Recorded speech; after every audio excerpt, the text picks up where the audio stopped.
Mayor of Rockwall, I'm Trace Johannesson. If you wouldn't mind, would you please stand as you're able and join me in a quick invocation, and then we will do the pledges. Heavenly Father, you are almighty. We thank you so much for your love and your wisdom.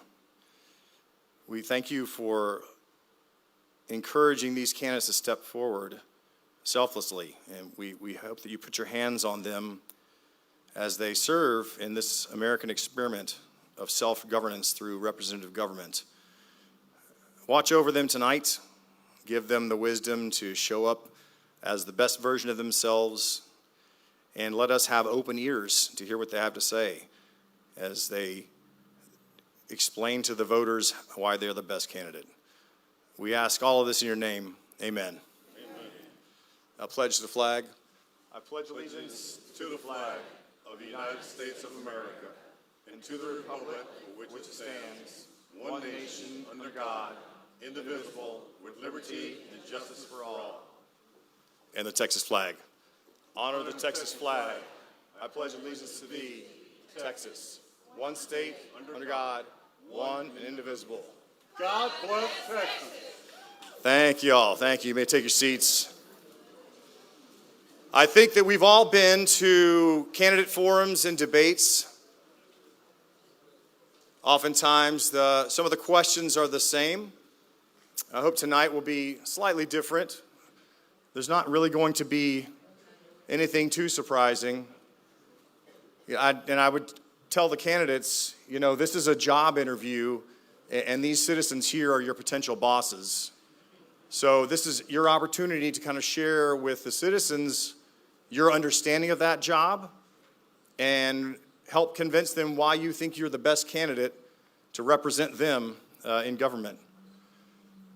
I thought it was important that we have a good and balanced and unbiased moderation tonight.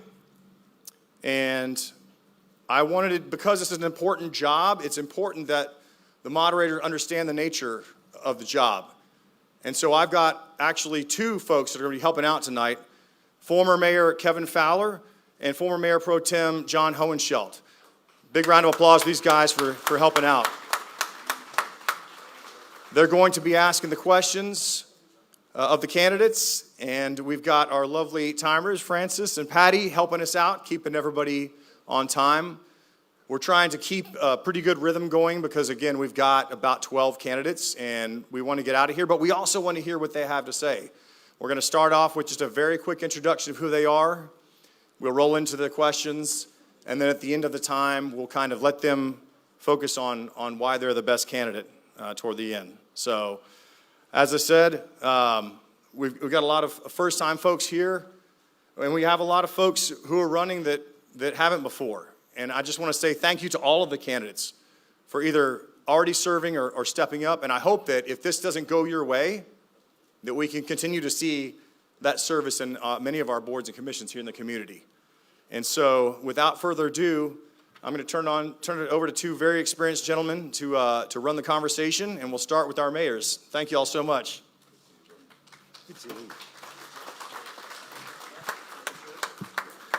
If I didn't walk up here, he was just going to keep on talking. He wanted to keep it moving, we'll keep it moving. All right, we're going to try to figure this out with John and I on one mic because I have an aversion about him getting too close to my mouth when I'm talking, so.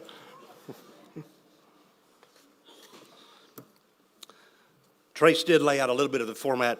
We're going to allow the candidates to introduce themselves. I have 1 minute to do that. We'll ask a series of questions that have been provided to us. There may be some follow-ups. We reserve the right to clarify or ask another question of the candidate, and then we will have specific questions for each candidate after that. And that same format will follow for the mayor, place 1, place 3, and place 5. And so it will move exactly like that. Okay, and if you're a candidate for place 1, 3, and 5, Mayor Johannesson has asked me to ask you to dismiss yourself to the back part of the room. I guess there's a green room or a holding area back there. So we're going to start with the 1-minute introductions. We're going to go in this order, and then after this order, we're just going to rotate them. It's a rotating order. So we're going to start with Adam, then we'll go to Tim, and we'll go to CJ. So that actually works quite well. Adam, I haven't met you. Kevin Fowler, my pleasure. Adam, Tim, and CJ, start. You have 1 minute, and your timers are right here. Hi, everybody. Thank you for coming in. My name is Adam Khan. I truly understand the needs and concern for our residents. I have spent last 3 months driving Uber to connect with the locals and sharing, listening to their stories and their concern. Mostly, now I have a unique perspective of what our city needs. I'm the mayor. I'm going to be the mayor. I think it's time for the change, for the new face, because we need a new vision, what our city needs. Most of the concerns there are about the traffic, what kind of business we bring it in. When I moved here, I want to live in a high standard living area. And as at Rockwall, if I go outside my subdivision, I don't see any, I feel like that I'm living a high. Our city is number 4 in the wealthy in the United States. So my vision is to bring the living standard high, bring the businesses. Thank you. Next up is Tim McCallum. Hi, I'm Tim McCallum. I'm your city councilman, and I'm running to be your next mayor for the city of Rockwall. You know, I've been so honored to have served you these last few years, but I'm equally as honored to have served you 20 years ago as your city councilman. When I served then, I served with what I call titans of the community. They were men and women that helped build this city and make it the iconic city that it is today. And I'm so proud to say that 100%, unanimously, every single person that I served with on those councils are endorsing me to be your next mayor. I'm humbled by that. Because they were visionary leaders. We did so many things. Before my time, some of those same people built this center we're in today. But we built John King. We did the harbor. We did the downtown plan. Ken Jones wanted me to remind you that we doubled the size of Harry Myers Park. We did so many great things. And it's time for a visionary leader again, and that's why I'm running. So I hope you'll say what they all said, which is I want Tim McCallum to be my next mayor. Thank you. And now Clarence Jurif. Clarence? Good evening, Rockwall. I'm Clarence Jorif. I'm currently your mayor pro tem, and I'm running to become your mayor for this great city of Rockwall. I'm not running to build a resume. I'm not running to build on something that someone else has done in the past. I'm running to ensure our future. Having served as a military veteran, as a decorated Secret Service agent, I know how to take care of people. My job has been to put myself in front of others to take care of those others. The bottom line is I'm a dedicated public servant. I know that what we have here in Rockwall are some challenges, but challenges can be conquered with collaboration, communication, negotiation, and getting out in front of it. These are all characters that I have. I will never lie to you. I will never mislead you. The bottom line is that's why I'm the best candidate for this job, because you know you can always depend on me. Thank you very much. Thank you, gentlemen. I will be asking the first question, and the first respondent will be Tim. What is your vision for the relationship between the mayor, council members, and the city staff? Well, first of all, that's a great question. And I answer this question with a lot of experience. You know, I served 20 years ago with really, like I said, titans of the community, Ken Jones, Bill Cecil. They were great mayors. And we have, for those of you who don't know, we have a specific type of government. Our charter dictates the relationship. Our city manager is our administrator.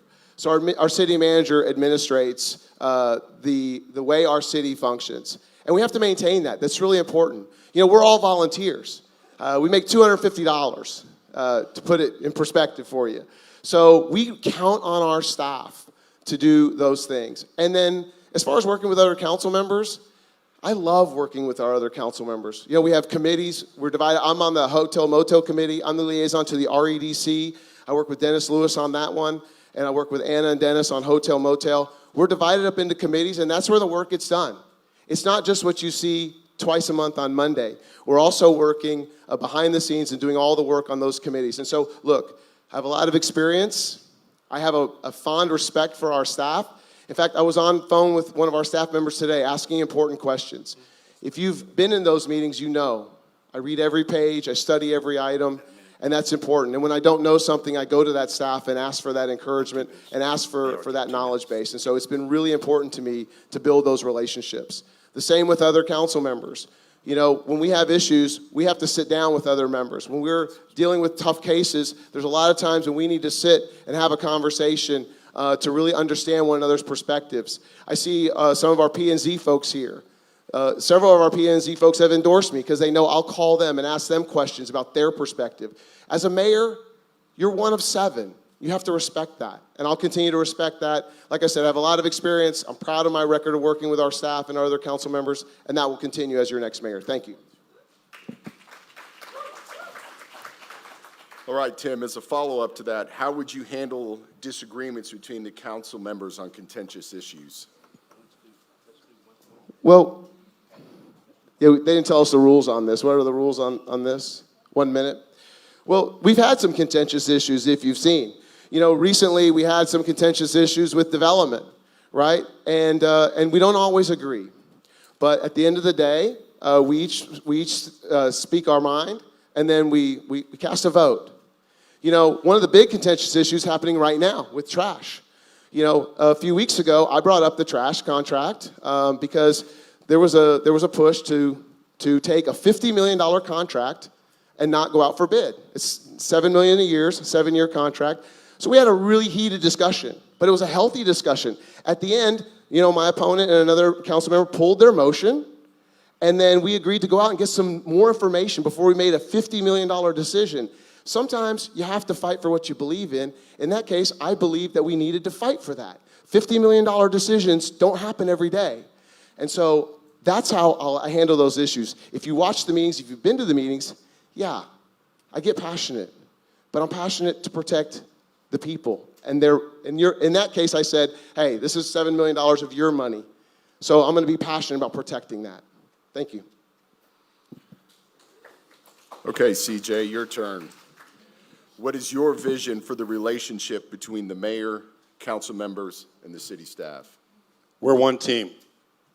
That one team works for each and every one of you as citizens. I know for a fact I can ask a question of one of my peers and normally, depends on who it is, get a straight answer. But it's about truth and honesty. Our city staff work for you. They are your employees. They go above and beyond to make sure that everything we do on a daily basis, to include without this city here, is done correctly. That includes your police, your fire, everyone across the board. As was said, I am one of 7, but I am accustomed to teamwork in very, very difficult situations. It's about knowing who you know, working with them, communicating with them, but guess what? It's more important than that. It's listening. That's the key. And that's especially important when talking and dealing with our citizens. You are a vital portion of what we do because we work for you. I'm held accountable to you. We're held accountable to you. Our city staff are held accountable to you. But guess what? I have a bigger grasp than that. I have past mayors, past mayor pro tems, past council people that I can sit down and talk to and find out how things were done. But at the end of it, guess what? I pray, and the final decision comes down to me. But I make that decision on behalf of all of you, and I'm held accountable to it, and I'll stand to it every day. Thank you. Follow-up to that. CJ. Oh, follow-up, come on. Same follow-up. How would you handle disagreements between council members on contentious issues? Disagreements occur in life. It's natural. But you have to look back, what was the research behind it? What was the person's thought pattern? and how you're going to get to an amicable agreement that's going to best suit all of Rockwall. Because it's not about me. It's about us and we. We act on behalf of our people because you guys pay us. Not very much, but it's a volunteer thing that as a committed community service volunteer, as a public servant, I'm always in the mix. So I ask questions and I make decisions with the best interests of everyone in mind, always. Thank you, sir. Can I give it to him now? Absolutely. There you go, Alex. Okay, Adam, we're going to have the same question. What is your vision for the relationship between the mayor, council, and the city staff? I think it's very important to work as a team and be one voice. Regardless, we have an agreement, disagreement, we have to communicate with each other. It's not about us, it's about the people of Rockwall. We have to take care of our residents, and we need to come up with a plan. Following the things we make, I'm going to give you the example. I just moved here about 4 or 5 years. I did not decide to just drive Uber just to connect with the people. It's about communication, regardless with the mayor or with the people. We need to listen to what the issues are and discuss and resolve the issue. We are the public servant. We have to be humble and listen and work as a great team. This is why my motivation is you keep intentions, it has to be pure, be honest, and rest leave on the God. We have to work hard to prosper our society. This is where we live in, this is our home. So being said that, when I decided to become a mayor, I went to city council. People are so humble, including CJ. He tried to help me. This is not about who's running mayor. We are the citizen of the Rockwall. We need to work with each other, and regardless who win or lose, but we still have to do the publics and serve to the people. It's not about me. I didn't decide to become a mayor. I see the issues in the city. When I moved, I've been facing a lot of, so I decided to drive Uber so that way I can connect with the people. The people you cannot make everybody happy, but you have to come with a solution. I'm just going to give you an example. It's not related to the question. Bringing an IKEA, it doesn't gonna bring us prosperity. We are lowering our living standard here. We need to bring a high-paid job. In Tyler, Texas, there are 10,000 people. One of the computer company, they spent $7 billion to invest it. Thank you. Okay, as a follow-up to that, Adam, how would you handle the disagreements between council members on contentious issues? First, we have to listen carefully what they are doing, and we need to come up with the answer with your research, what you're trying to do.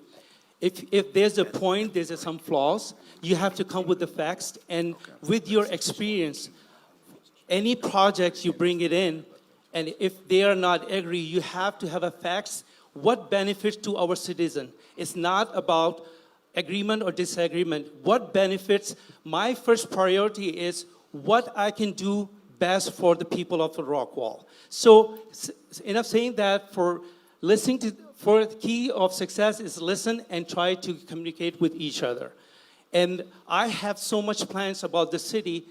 Being a peace ambassador, I travel internationally. I have a connection. Even if I travel to other country, I can meet the president. I have a team. For 4 years, I have gathered a team to improve the city. I have developers lined up. I have the big companies who want to invest.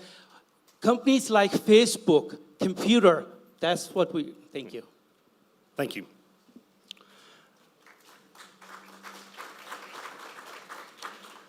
That concludes question one. You made it through question one.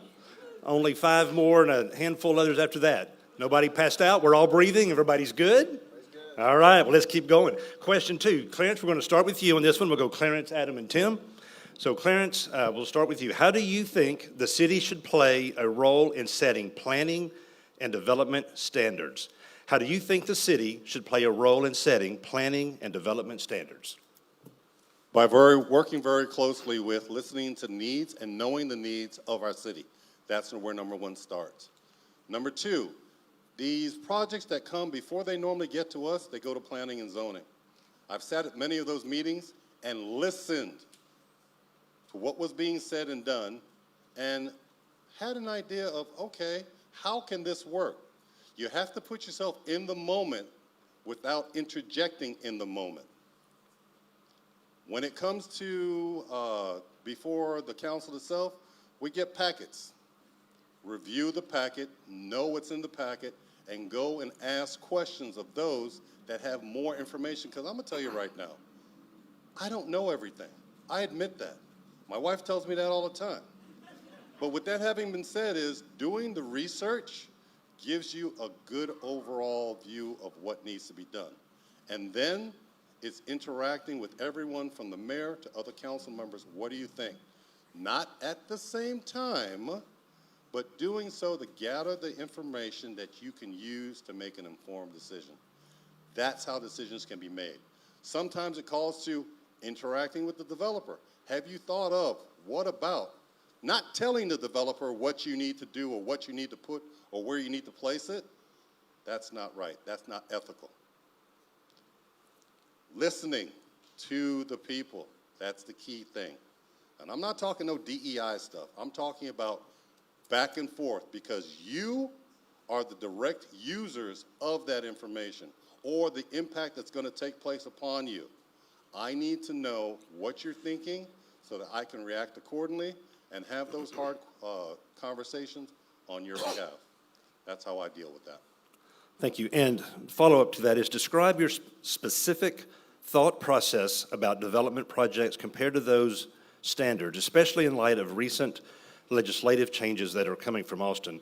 Describe your specific thought processes or thought process about development projects compared to those standards, especially in light of recent legislative changes from Austin. First and foremost, it boils down to smart development, smart growth. A lot of what we do right now is based upon our 2040 My Hometown Comprehensive Plan. That calls for 3 houses per acre. That's the standard. That's what we consider low density. Can it be better? Yes, it can be better. How do we make it better? We change the comprehensive plan.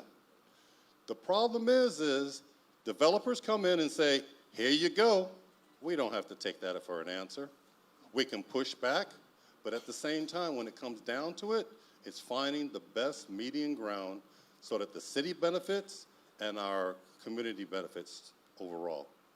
It's talking, it's interacting, it's collaborating, it's communicating. Sometimes it's negotiating, maybe a little twisting of the arm, but guess what? At the end of the day, it's all done for the benefit of our citizens of Rockwall.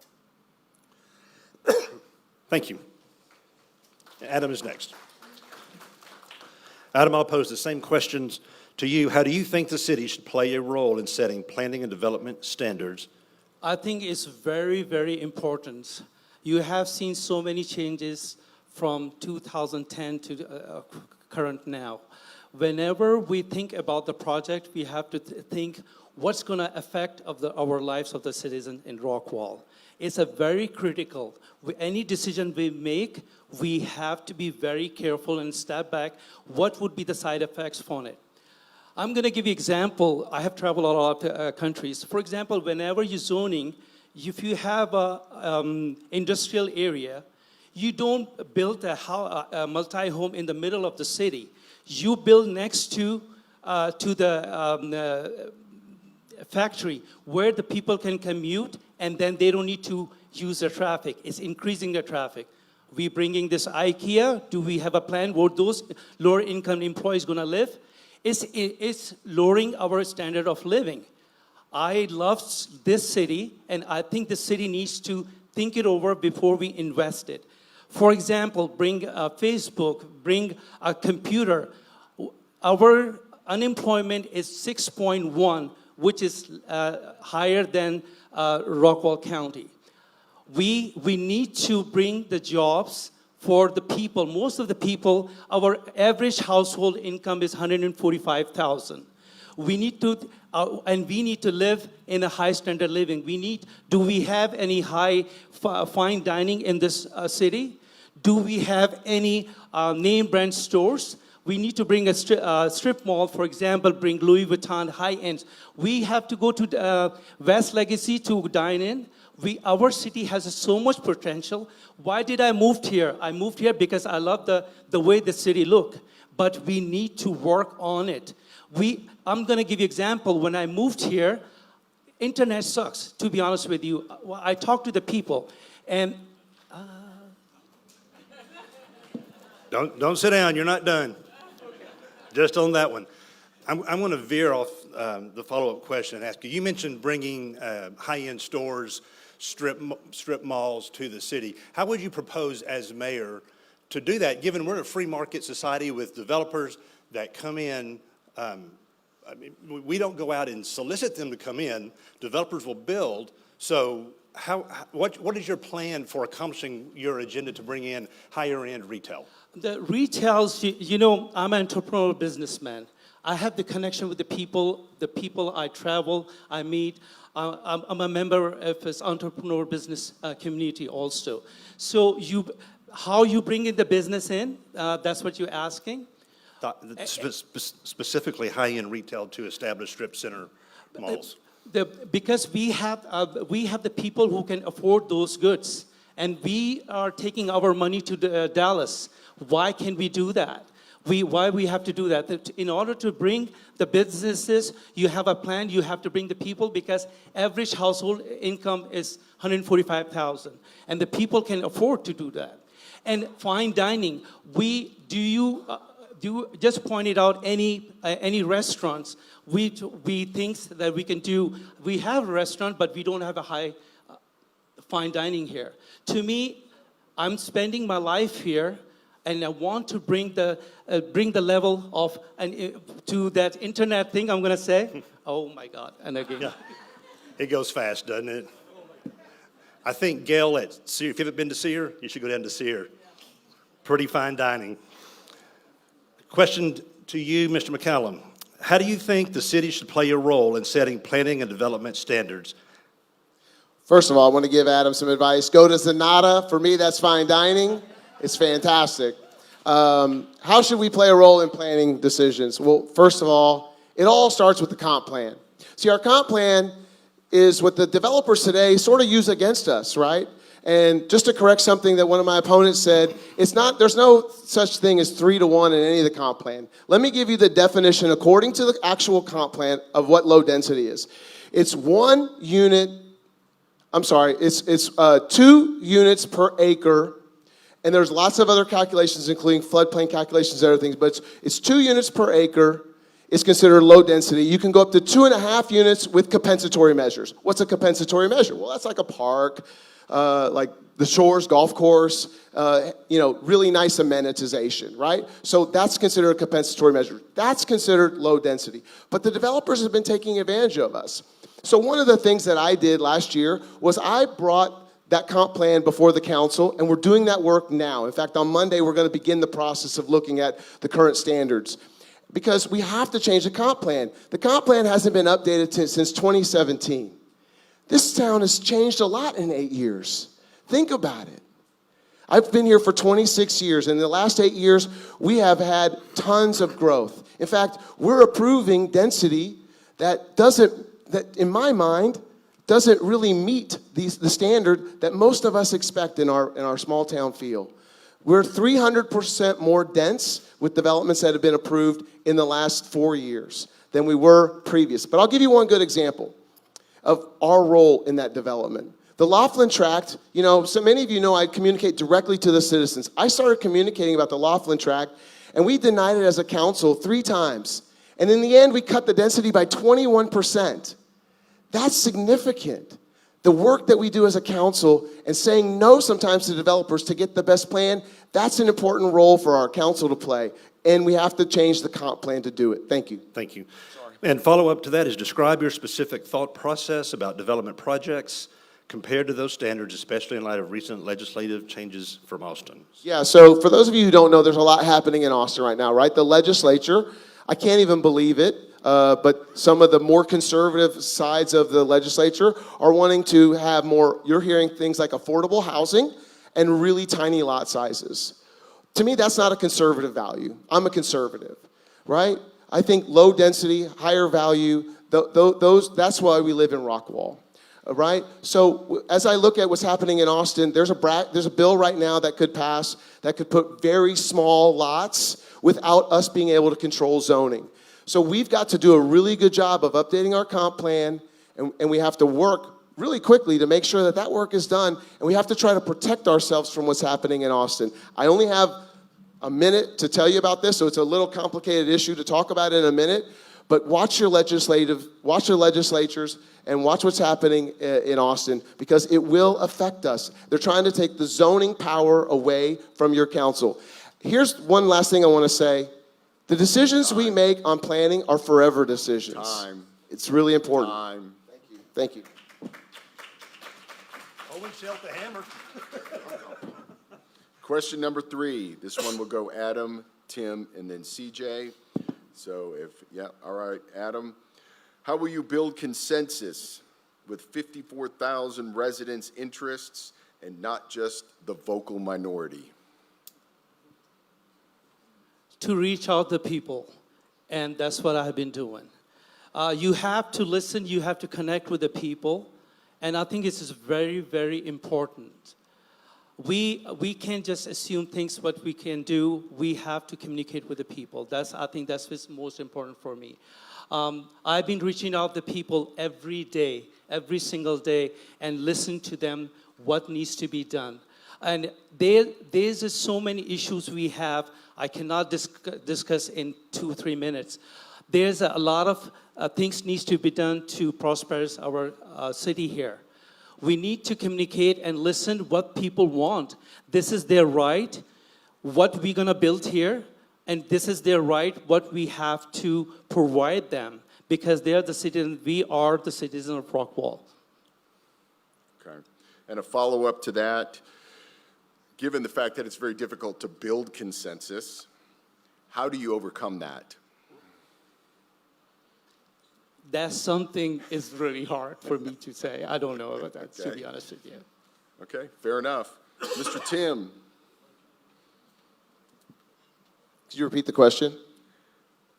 how will you build consensus with 54,000 residents and not just the vocal minority? Thank you. Well, first of all, look, it's difficult to build consensus among, small groups of people, let alone 54,000. Every decision we make can't and won't likely please everyone. But let me tell you some of the things that I've started to do and that I think we should do more of. First is transparent communication. I am at the forefront of communicating directly to the citizen. If you've gone to my website, you've seen that I say, I want to communicate directly to the citizen. I put out a lot of videos, a lot of text messages, a lot of emails about the issues that are coming up. I'm proud of the fact that with the Laughlin track and some other, the IKEA, the Laughlin track was the most citizen input of any development in the history of Rockwall. Because we put out a lot of communication, and there were people for, and there were people against. And that packet that night was over 800 pages, and I know because I read all of it. And I know many of our council members did as well. Listening to that citizen input is important. Look, when you look at the scatter map, a lot of times our developments would have a spattering of people around the development who are worried about what's happening in their neighborhood. When we look at that development and that citizen input, the scatter map was the entire city. We're getting more of you involved in what's happening in your government, and that's important. So that direct communication to you of what's happening is really, really important. And that's how you can better reach consensus. And then when we do make a decision, it's important to communicate to the citizen what the decision we made and why we made it. I never hit the yes or no button without telling you why I'm hitting that button. You deserve to know from me where I stand on the issues, and I've always done that. And I'll continue to do that as your mayor. Thank you. As a follow-up to that, how do you make decisions when there is no consensus? Yeah, so look, at the end of the day, you have to listen to the citizen. I meet with lots of citizens, and I get input from lots of citizens. And look, when you guys come into the public hearings and speak, that makes an impact. And so it's really important that you get involved in your government. That's how I think that's the most important thing, is listening to the citizen. And again, we're not always going to agree. One thing that, Clarence and I disagreed on was a variance for a house on Alamo. We each said our piece, and we each had a different perspective, and that's okay. But at the end of the day, I listened to the citizens, and I listened to the input that I had. My opponent listened to his input, and we each made our own decision, and we stood behind it. That's how government works, by the way. So, and you all have a choice. You can choose who you think aligns with your values and the leadership style that you think is best for our city, and that's why we have elections. So, I'm out of time. That was perfect. Thank you. All right, Clarence, I'll repeat the question for you. How will you build consensus with 54,000 residents and not just the vocal minority? That's a very difficult thing to do. I have a hard time building consensus in the house with my wife and 3 girls, okay? Thank goodness I have my own bathroom. The thing about that is, to rebut my opponent here, communication. Yes, I will talk to you, I will listen to you, but when it comes down to it, it's about making decisions in your best interest as your elected official. That's the bottom line. When I communicate with you, I'm going to communicate 100% of the truth and not skewer the information provided. My opponent here utilizes his marketing company to skewer the numbers of the surveys that came back about everybody that was against Laughlin Track. That's not ethical. You can't do that. Excuse me, ma'am? Yeah. No, it's not. And I'm the one talking, ma'am, so let me finish. Not from the audience. So, Not from the audience. consensus needs to be listening and acting on behalf of. But the problem is as you're elected, you put that weight on our shoulders to communicate with each other to be able to make those decisions. Those decisions shouldn't be put out on the airways for everyone and their brother, because does not guarantee that developer, whoever that person coming before, due process. I use the word due process because if it's out there, well, hey, you already know what you're going to do. Those decisions could come out after the fact. If you want to defend it after the fact, that's fine. That's when it's done. Not beforehand, not be during. I'm about to lose my time. Thank you. No. Okay, You'll get a closing statement.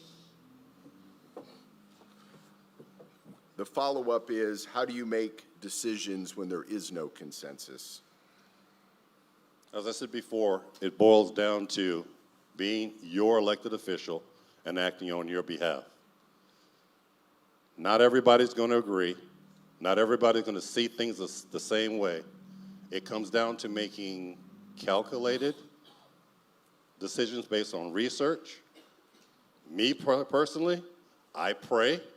Not praying that I'm praying to make the right decision, for the guidance and the clarity of mind to know that once I make that decision, I can live with it.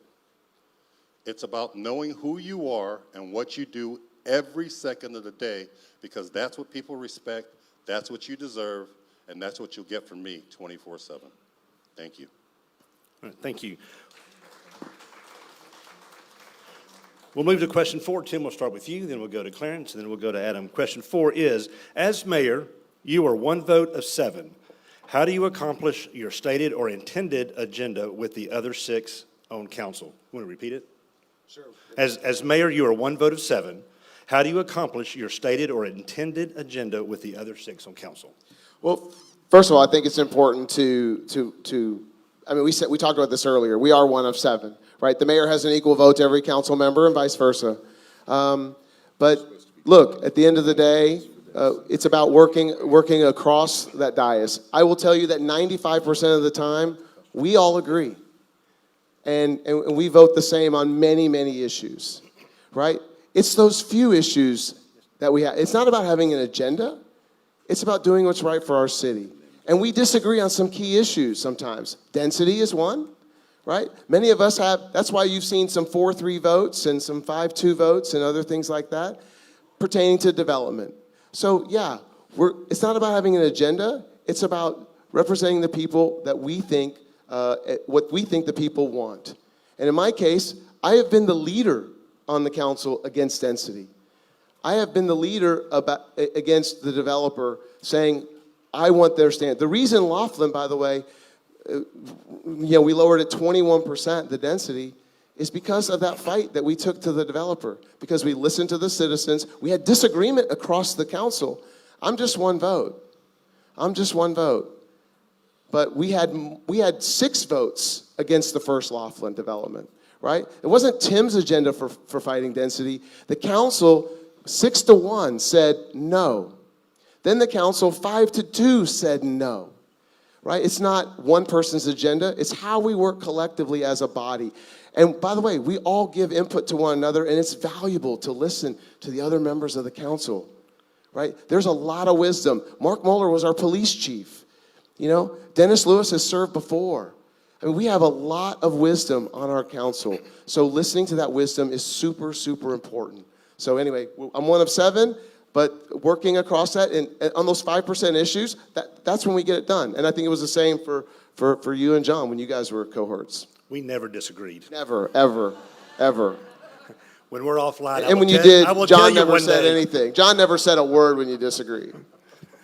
Yeah, there was some very unpretty scenes. Is there a in the back follow-up I room. need to be ready for? Is there what? A follow-up? No, there's no Oh, follow-up. okay, great, awesome. I'm letting you off the hook. So, all right, Clarence, same question to you. As mayor, you are one vote of 7. How do you accomplish your stated or intended agenda with the other 6 on council? It boils down to working together. Information is key. Gathering the information, our city staff does a great job of putting out exactly what's received, and then you have to take the time and do the homework to get down into the weeds. The weeds is where it gets complicated. That's where you fall back and you ask questions of your other council members, or you go to city staff and say, hey, I don't understand this. I'm humble. What does this mean? Break it down for me. Sometimes they talk to me like a 2-year-old, but it's okay. That's what it takes. But the mindset there is nothing is too big to ask a question for. Undue influence. You got to stay away from those outside factors that can help make you or cause you to make a decision. That decision falls squarely upon each individual's shoulders. That's very, very important for each and every one of you because we're acting on behalf of each and every one of you when we make those decisions.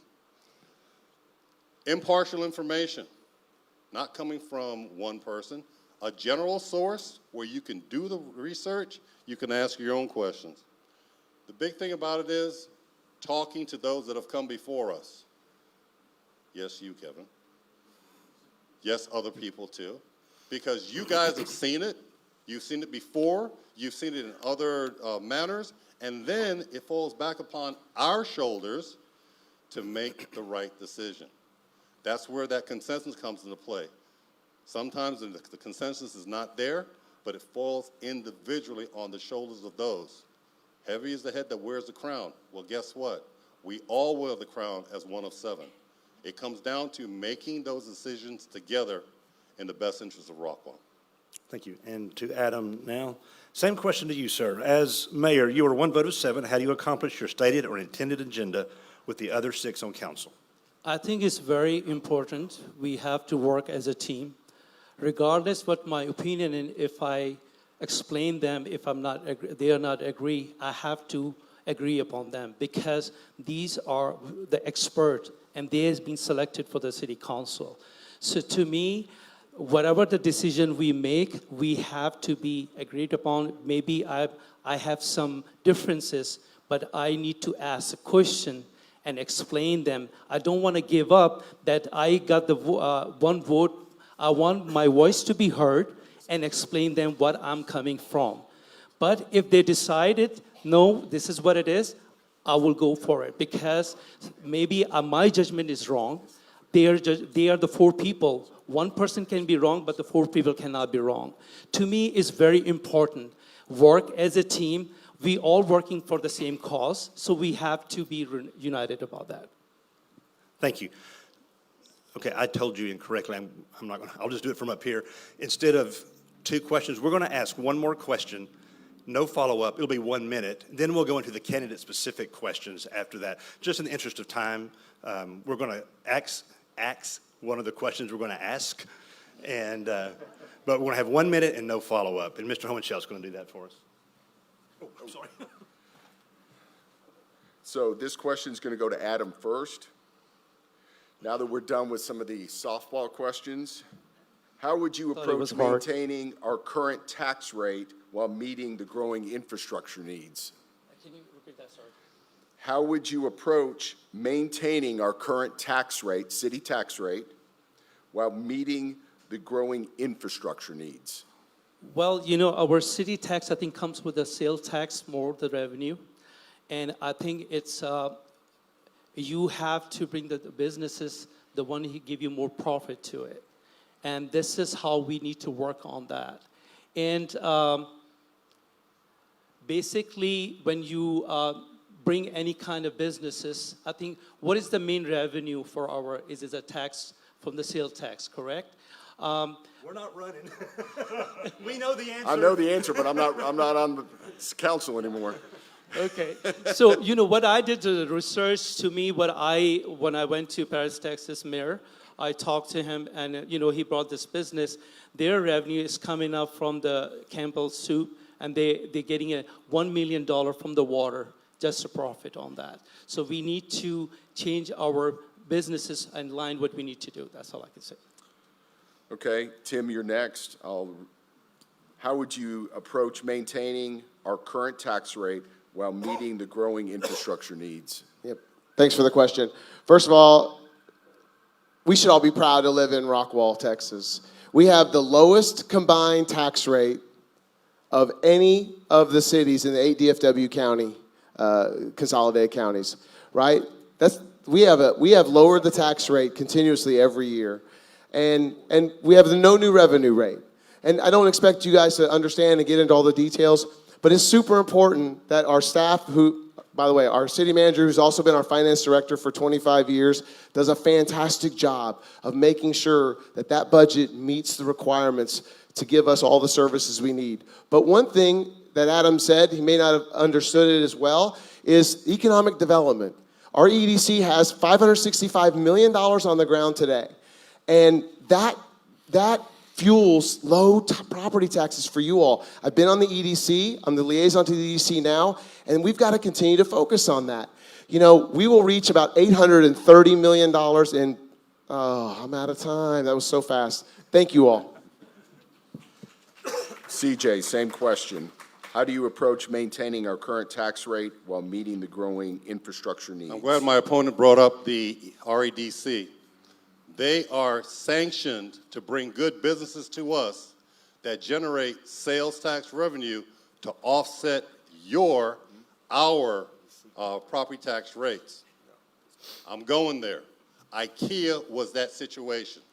Now, it had a multifamily component to it, which I voted against, don't want any part of that. But when the ship had sailed and I was left with IKEA, guess what? $38.6 million on the table, tax-free revenue, so that you don't have to come out of your pocket with additional taxes to pay for our infrastructure. Oh, they got 11.5 back. They earned that money, put that money in the kitty, and guess what? We kept 70% of it, 28.9 or something like that, or excuse me, $26.9 million. That's a win. That's how we win, by making those hard decisions for Rockwall to keep your taxes low. Thank you. We're now going to ask 3 candidate-specific questions. These questions came primarily from your published or website materials. There will be 1 question for each of you, and then we'll move to our closing. So there's a light at the end of this tunnel, guys. We're getting there. So, Tim, we're going to start with you. And your question is, your campaign We materials... have 2 minutes. Trace, do you want 2 minutes on the candidate-specific? 2? Okay, we'll 2. do two Okay, thanks. on these. Your campaign materials say things like, let's get moving and not waiting on TxDOT. Would you please explain how exactly you think the current process should be changed? In your 2 years in office thus far, how exactly have you been involved in the road planning process? Thank you for the question.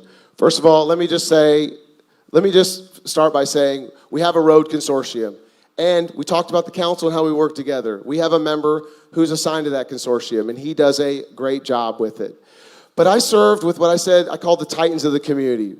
And that titan to me was Bill Cecil. You know, Bill came in on his first day and said, let's build John King. It wasn't called John King then. It was the bypass. And so Bill had an aggressive approach to TxDOT. Look, we all know that TxDOT has projects in line with us. But one of the things that we did on that council was we had a design project and funded ready to go so that when those projects were ready, we could be first in line. So we have to have that approach again. And I want to go back to the IKEA thing for just a minute since I have a few seconds. You know, really important. Well, my opponent, you know, he doesn't have all the facts. The fact is, it's not 70%. He misspoke. It's 40%. We're rebating them 40% of their taxes for 15 years. And they were coming anyway. They closed on the land the day after, right? So they were coming anyway. They had already spent 6 figures engineering that property. So instead of getting $38.6 million, you're only getting 20-something million. See, I voted against that $11.5 million tax rate. It's the first and only sales tax rebate we've given in the history of Rockwall. We built the harbor without a single penny of your money. See, that's conservative government. That's smart development. Not giving somebody, and they didn't earn it, by the way. They're not earning that. That's not free money, because that money would be back in our coffers. It equals 20% of our annual operating budget every year, $11.5 million. Put that in perspective, right? These are important decisions that we make. You need a leader in the middle chair that will make these important decisions and help usher the council. Thank you.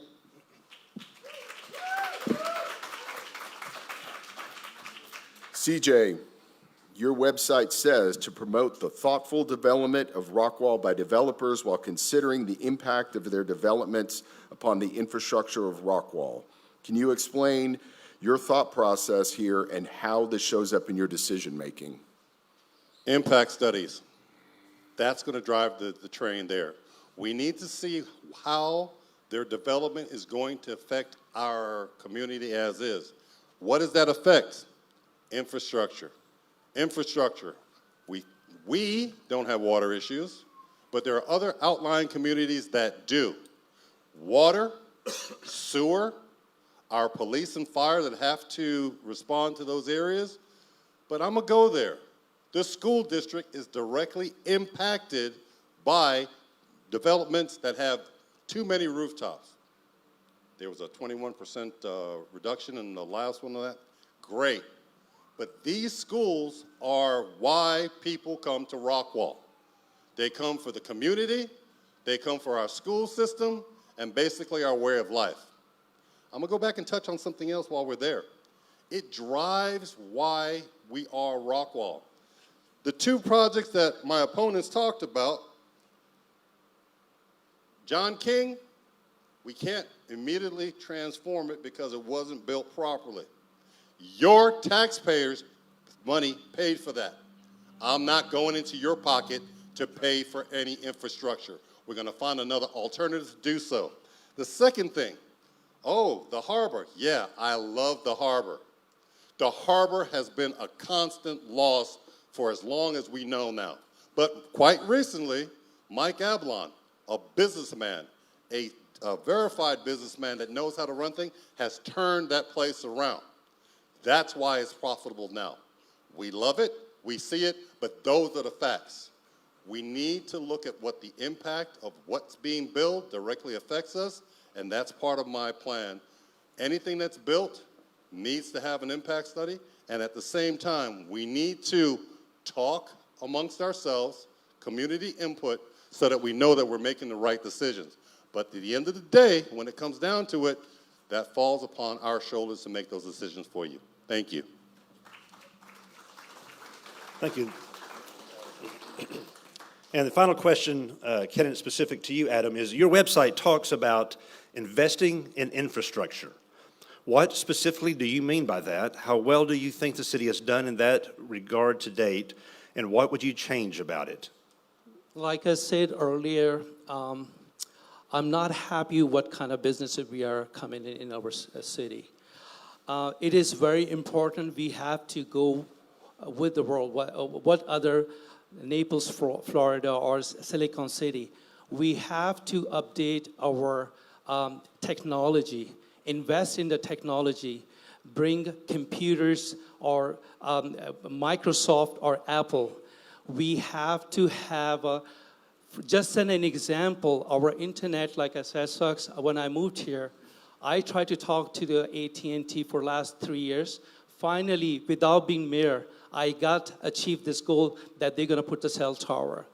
This is the most important critical thing. I don't understand why they never thought about it. If I moved here 4 years ago, you've been here for 20 years, you could have done that. Your attention is not about the technology. You were building businesses, regardless if the tax money or not, you just want to get it done. We need to done it right way. This is not how city has to have a plan. You have to have a plan. What's going to affect down the road? In 2000 to 2010, 85% population increase. 2023 to 2005 is now 54,000. So we need to bring our facilities at the level of the other cities, what we need to do. Technology, we are living in a technology era. I'm gonna give you an example, it's a social media. To me, if I've done a good job, I don't need to put sign all over in the city, make it look like a flea market. You have to, if you have done good job, you don't need to put sign all over in the city.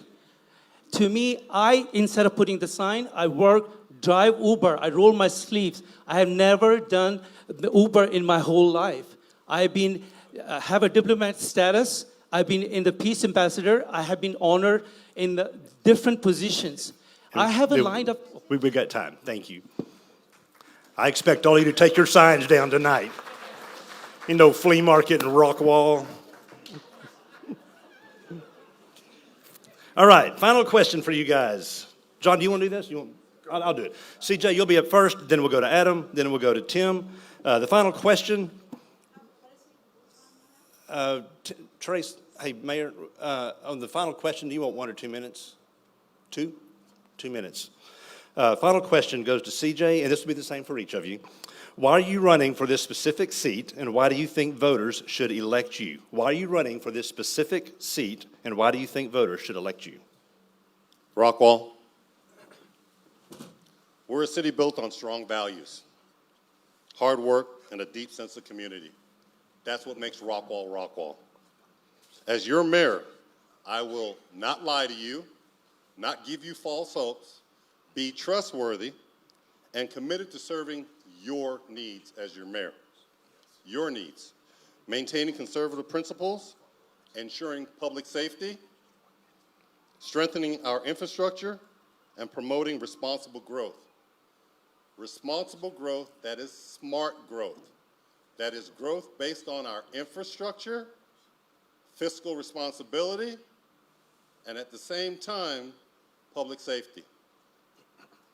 With decades of proven leadership in public service, community service, business, and law enforcement, I have the experience and dedication needed to guide our city forward while protecting what makes Rockwall special. As your mayor, I'm truly worthy of your trust and confidence, and I humbly ask for your vote and support in this election. Together, we can uphold the values we cherish, keep our communities safe, and secure a prosperous future for generations to come. Because it's not about us. It's not about the past. It's what we leave for our future. That's what's going to make a difference for Rockwall. Let's continue building a Rockwall we can continue to be proud of and call our home. Thank you. Thank you, Clarence, and then to Adam. And Adam, this question, same to you, is why are you running for this specific seat, and why do you think voters should elect you? To be honest, I never considered myself I'm going to be mayor. It's my passion about the city, and I know I'm a new face. We need a person who has a vision about the city, what we need to get it done. We really have to think about the people and we have to work hard. I have improved myself, that I put myself out there. I drove 30,000 miles within 3 months just to people to get to know them. And they have given me respect. What they have told me, you're the one we're looking for. All we see the circle of the same people come and doing things. We want some change. And I'm your new mayor for the Rockwall. You have to trust my attention. I would rather be sitting relaxed and going on a vacation. Doesn't matter what city looks like. I put myself out there to concern about the city, and I know down the 10 years, we are so far behind in the technology here in the city. We have wealthy people living in the nation here, but we don't get facilitate them. This is that standard of living, and that's what I decided. I want to bring it upper level to this city, and we need that. Yes, we are building, we bringing the businesses, but we are not making a right decision. Yes, we're trying very hard what we can do, but we are not thinking about the future. We have to think about the future, how the Rockwall city is going to look like down the road. We will never plan the city before. Look what have changes. We are facing the traffic issue because the city was never planned well. Now, can you fix it? It's impossible. Yes, that can be done. I have a plan. I worked for 4 years. I was getting the investors. I have a people developers. I have the people who can invest, bring the high-level job. I'm constantly on the phone. I've been traveling. I travel different cities and meet the mayors. Thank you. Thank you.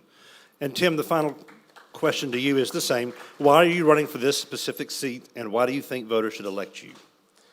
First of all, I do have a few signs out there in case any of you missed it. So, but they will come down May the 4th.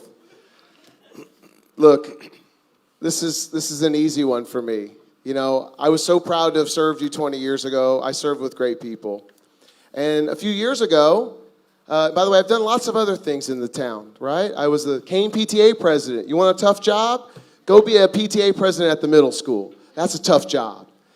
I really enjoy service. And a few years ago, where I live, the old horse ranch by 549, they were going to develop it. They were closing down the horse ranch, and it was going to be a development. And Mr. Fowler was the mayor at the time. And me and my neighbors got together, and we came up, and we protested, you know, through the customer or the citizen input forms, all of that. Went to P&Z, and that development passed P&Z 6-1. And every single person within the buffer had said they didn't want it, which kicked in a supermajority for the council. I was proud of the mayor at that time, Kevin Fowler, because he said to the developers, hey, you should table this item. It's going to get voted down. You need to go work with Tim McCallum and other people in the community to bring back something that works. And they did. And we got a really cool development approved, one of the lowest density developments in 20 years. I say all that to say this. After that, I knew it was my time to come back to council. And so I decided to run. And I know the day I told Jennifer, sitting in the back room, my beautiful wife of 32 years, told her that I was going to run. Because it's time for visionary leadership again. And on November the 4th, after we had that IKEA vote, and my opponent made the motion for that, by the way. After he made that motion, and I voted against, I said, I need to be the leader. I need to bring the visionary leadership to the council. And so I put my name in the hat. And I'm proud that I did. And I'd appreciate your vote and support on May the 3rd. Thank you. Thank you. I will tell you, it is not easy to sit up here and answer questions like that. They had no idea what we were going to ask, and it is gut-wrenching. So give these guys a big round of applause and thank them for being here.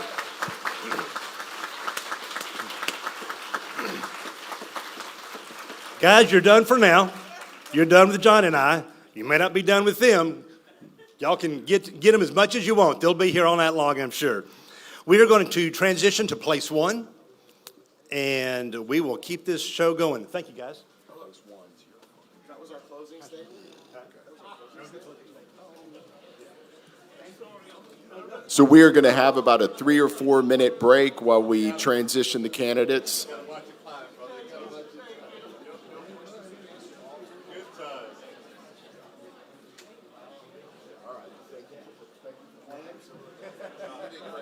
all did great. You did really good.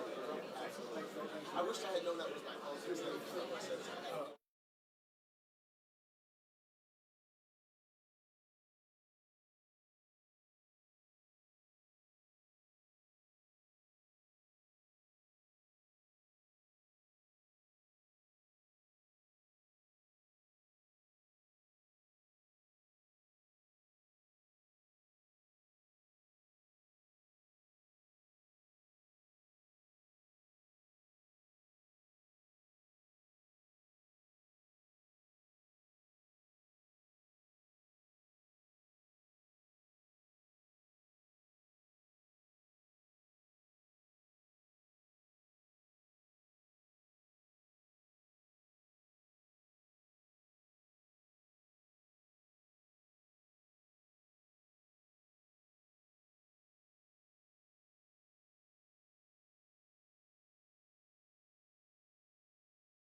We are going to follow the same format as we just did, except for we are going to shorten from 2 minutes to 1 minute. We'll probably cut some follow-up questions out to keep this moving. If there is something that spurs a question that either Mr. Hohenschelter or I have, we will ask it, but generally we will have 1 minute. We'll see how it goes. We may do a 2-minute close. We'll just play that one by ear. So guys, here's how we're going to do this. We're going to start with, hey, can I have your attention, please? Thank you. So we're going to start with a 1-minute introduction. Every question will rotate. So I will tell you the order as we go, or John will tell you the order as we go. So we'll do a 1-minute introduction. We have a series of 4, 5, 6 questions. We'll see how we're going that we'll ask you 1 minute to answer. They will be the same question for each of you. Then we have individual questions that are candidate specific. 1 minute for those. We'll ask you those. Then we'll have a closing. So that's how it's going to go very quickly. But we'll keep you as we go. So starting with the 1-minute introductions, we're going to start with Eric. Eric, this is you right here. And there's a microphone right there. And the first order is going to be Eric, Richard, Catherine, Scott. Exactly how you're sitting. How about that? So you have 1 minute, and they will come get you if you go over. So good luck. Hello, everybody. First of all, thank you all for being here. My name is Eric Smith. I'm running for City Council, Place 1. Tell you a little bit about myself. My background has been mostly in technology. I work for big IT companies. I go in where there's absolute chaos, and I figure out ways to fix everything, and I fix it. And I do a good job, or I get fired. That's been most of my career, except for the 7 years I served in the U.S. Army active duty as an infantryman. And I feel called to service. I mean, I was in the infantry. I served my country. Now I'm sitting in a town that I see a lot of problems in, and I don't see anybody better running. So I figured I would stand up, and I would run to give all of the voters and my potential constituents somebody to vote for that will represent them without any sort of bias.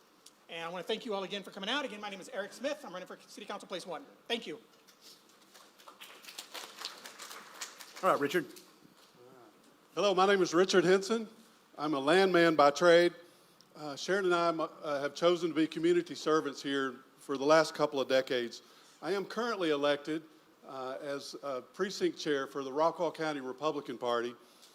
As I look around the room, I do recognize a lot of you from our volunteer work. I see some of you that we volunteered on Meals on Wheels together, and I see others that attend our Sunday school class at our church.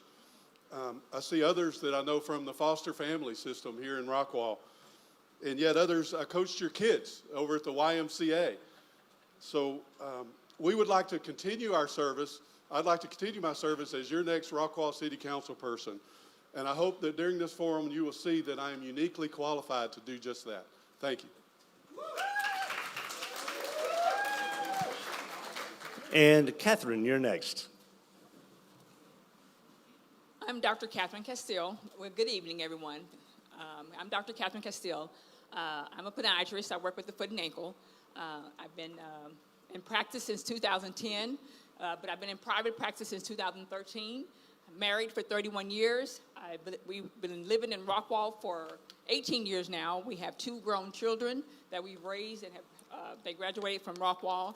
And I'm running for Rockwall City Council Place 1 because the city has been good to me, and now it's my time to give back.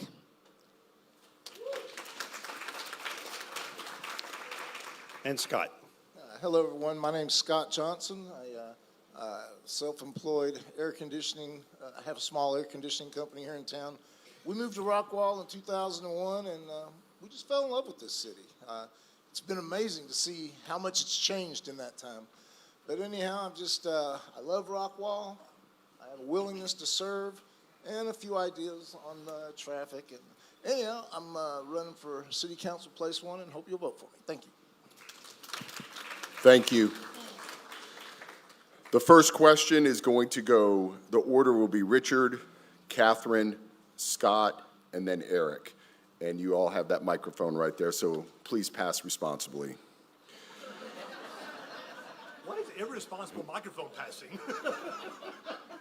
You can drop it. So, Richard, how do you view your responsibility to represent neighborhood or subdivision interest versus the citywide concerns? Repeat that question. How do you view your responsibility to represent neighborhood or subdivision interest versus citywide concerns? Thank you. That's a very good question. So Rockwall is a great place to live. People are moving here from all over the place. We have outstanding schools. We have a beautiful community. The neighborhoods are beautiful. We think that it's slightly too dense is what's happening, and the reason I've decided to run, I'll get into that later, is to try to control the density a little bit. The second part of that was Versus the citywide concerns. citywide concerns. Citywide concerns. Yeah, I think they coincide the same. Where the neighborhoods are trying to get out and go to the store, and they're sitting at a traffic light 3 and 4 cycles trying to get there. I have a plan that's going to help us reduce that, and so that people can move around the city better. Thank you. Okay, Catherine, you're next. Same question. How do you view your responsibility to represent neighborhood or subdivision interests versus the citywide interests?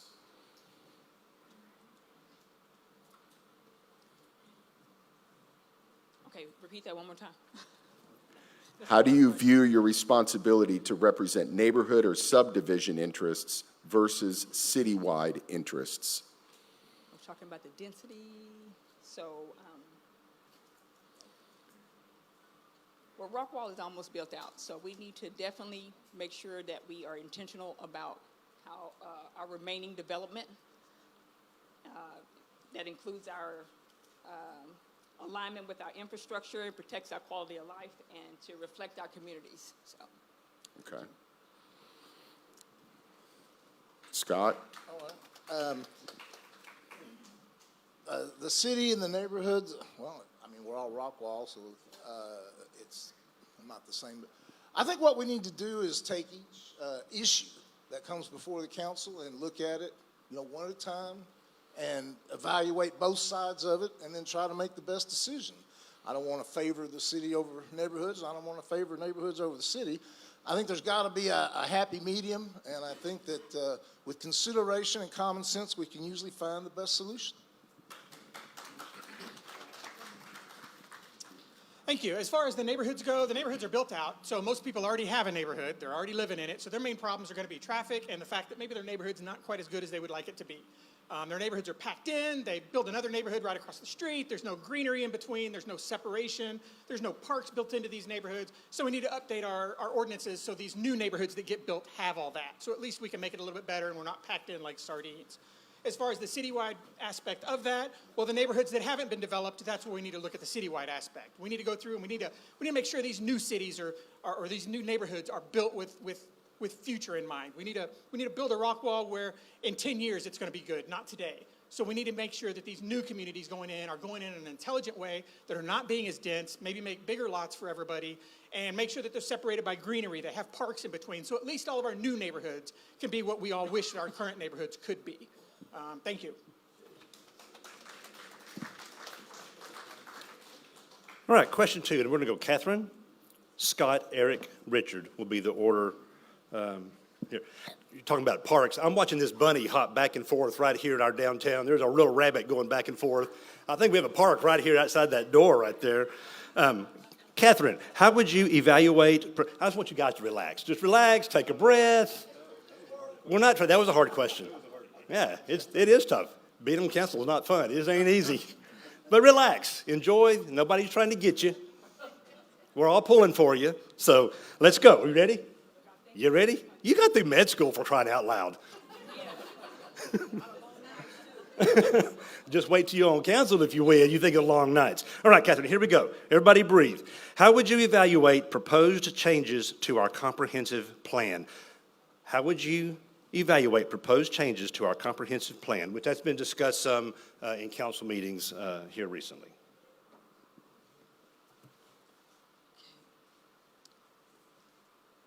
Well, with our we're a little bit, that need to be reevaluated. I know that in that sense. But how do we propose to change? I would think we need to have some meetings, maybe a board, so we can discuss the changes that we need for the comprehensive plan. Okay, thank you. Scott, same question to you. Repeat the question again. How would you evaluate proposed changes to our comprehensive plan? Well, any proposed change that comes up, I think all you can do is look at both sides.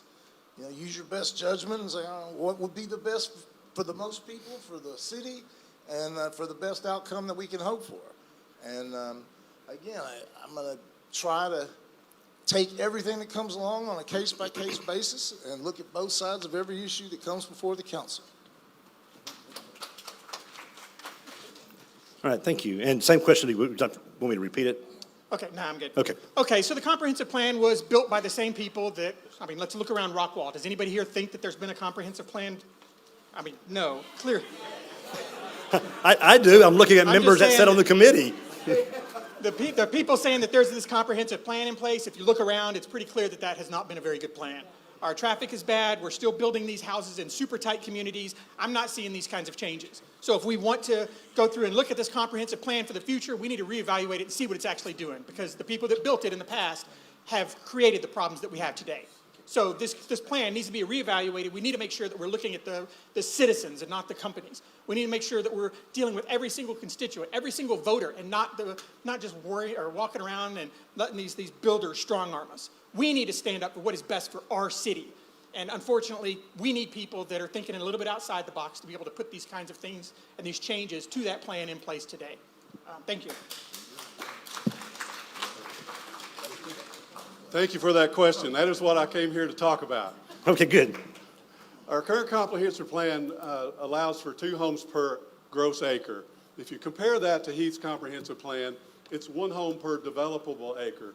The significant difference in that, in the developable acre, is in Heath, they do not allow them to capitulate or calculate the floodplain in their density calculation.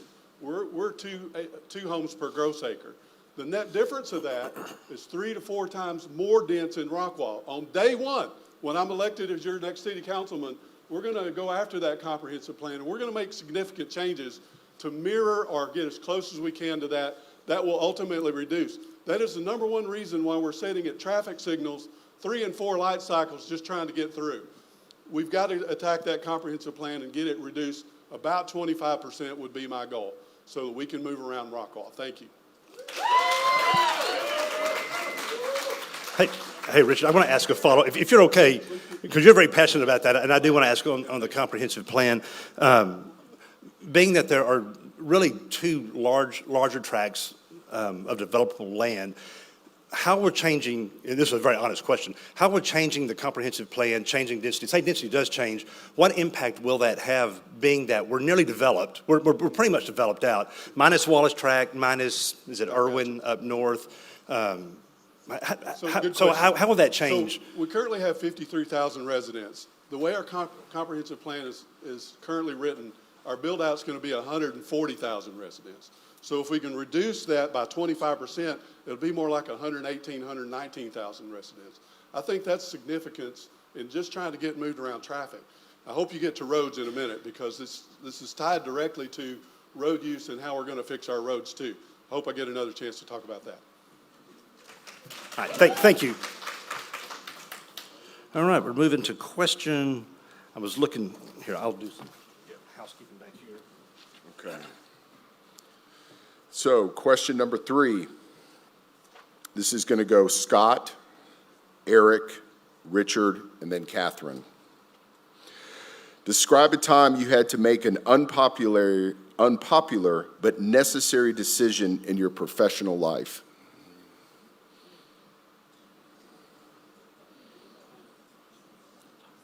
Let's responsibly pass. Necessary decision. I can't wait till Catherine answers this. Somebody didn't lose a foot, I'm leaving. I'll read it again for you. Describe a time you had to make an unpopular but necessary decision in your professional life.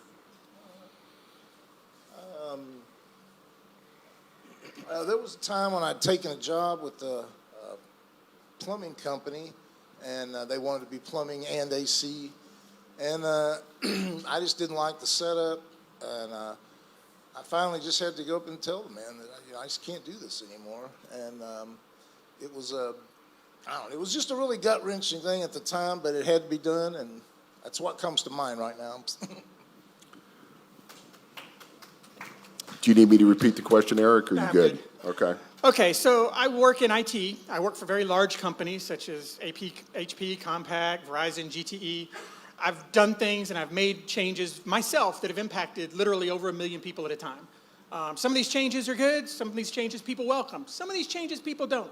I'm sure most of y'all have an email. Sometimes you have like multi-factor authentication. You have to set up your phone for things. I've had to implement that at numerous companies. Nobody likes that. Nobody likes adding that. I've had to implement password complexity. Nobody likes that either. Everybody wants an easy password, but for security reasons, you need complicated passwords. So I've had a lot of changes that I've had to implement in my past that might not have been so popular with a great number of people, but it's what's best for the company and it's what's best for all of those individual users, so I was able to do that. Thank you. Thank you. Do you need me to repeat the question, or are you good? No, I think I've got it. Okay. It's a little easier when you're the third or fourth guy, right? So there's been several. I guess the first one that comes to mind in the early 90s through the early 2000s, Sharon and I owned and operated a marina here on this lake. And we had an opportunity to sell the marina. It wasn't really our intentions to sell it, but we did. I went ahead and made decisions to sell that with my family screaming and kicking all the way. No, don't do that, because I'd raised our kids in that place. Other times, as a business owner operator through Henson Land Services, sometimes you get people that aren't performing their duties like they should. And you just got to make a hard decision, hey, we got to part ways here. So that's just the two in my personal life that I thought of.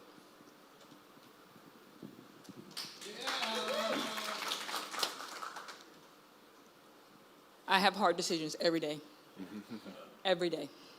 But the hardest is when I have to go in and tell a family that they are going to lose something, or lose a limb, lose a toe, lose part of their foot.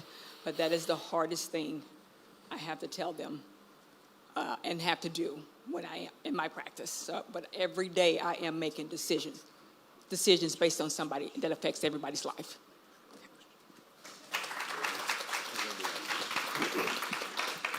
All right, thank you.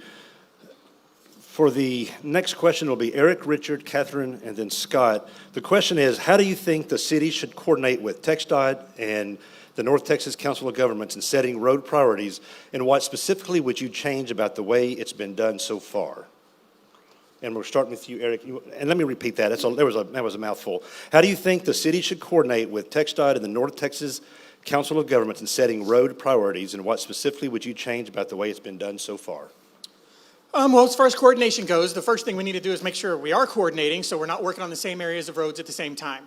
The expansion of 30 is great, but if we expanded 205 at the same time, that would be kind of bad, and in some places down there it is kind of bad. We need to make sure that we do coordination with them so we work on the areas that have the most traffic in order to lighten them. We need to add exits to 30 in some places so people can more easily get to some of these stores without having to run through the side roads too much. We need to maybe work with them on getting some larger county roads put in that go around some of the traffic that's there and give people alternate routes. We need to maybe look at putting some commercial areas in the north or the south, or the final places where Rockwall hasn't been developed, so maybe we can redirect some of the traffic to those areas. So essentially, TxDOT is very, very important to us, and we have to work with them. We have to work with them closely. We need to make sure that anything they have coming up, we send off and let all of our voters know, and we know that how it's going to be impacted, what's going on, when's it's going to be fixed, how long is this going to take, how long is this going to inconvenience me. So we need to make sure that communication's there. Thank you. All right, thank you. And same question to you. Well, how do you think the city should coordinate with TxDOT and NetCog in setting road priorities, and what specifically would you change about the way it's been done? Yeah, thank you. So I mentioned earlier, I'm a landman by trade. Sharon and I founded a company in 2007 called Henson Land Services. What I do for a living is we get out in front of a drilling rig, usually about a year and a half in advance, to secure the rights for the drilling rig to be there and drill a hole in the ground.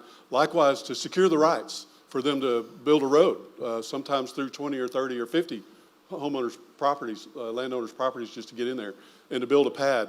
Likewise with pipeline right-of-ways and water rights. We secure water rights so they have drilling fluids. So the reason I tell you this is because all of the issues that Rockwall has, especially roads, are in my wheelhouse.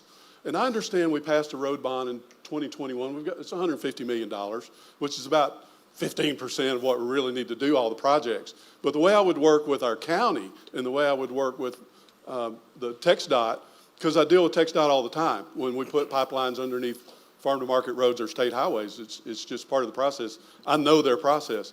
I would go immediately to our county, and plead with them to try to reallocate some of the funds into hot projects. Sorry, Thank past you. my time.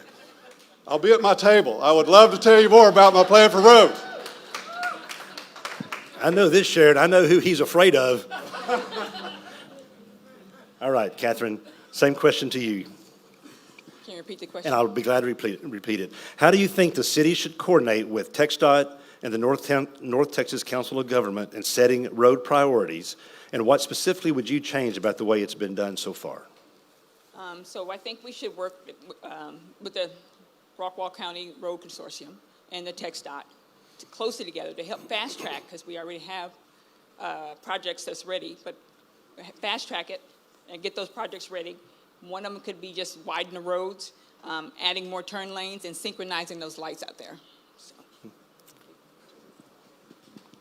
And Scott, same question to you. Yeah, go ahead and read it one more time. I would be glad to. How do you think the city should coordinate with TxDOT and North Texas Council of Governments in setting road priorities, and what specifically would you change about the way it's been done so far? All right, well, we need to coordinate with them to get as much as we can. We need to work with them to get our fair share, get as much state and TxDOT money as possible, and just do what, I don't know, man. It's, what can we do to improve? We just need to fight and get our fair share and try to cooperate. And that's about all I can say about it. All right, question 5. I almost said something. I'm contemplating follow-up, but I had to say it. Okay, question number 5. This one will go Richard, Catherine, Scott, and then Eric. The question is, how should Rockwall approach partnerships with neighboring cities on shared services such as emergency services and water and others? A great question, thank you. So absolutely, we should certainly partner with some of our other cities on things that we're already partnering on, our EMS system. We currently go to our ETJs with our fire departments and our police. So I think it would be a good opportunity for us to partner with those guys. That's pretty simple, straightforward. Yes, it's a good idea. Thank you. Catherine? Repeat the question. How should Rockwall approach partnerships with neighboring cities on shared services such as emergency services, water, and others? So, yeah, I disagree with, we should partner with them. I'm not sure how to answer that question, really, but Okay. yeah.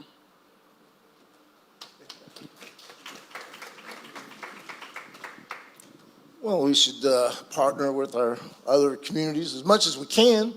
Again, each item that comes up, look at it on a case-by-case basis, make the best possible decision, looking at both sides of every issue. And I'm sure that's what the folks in those communities are going to be doing as well.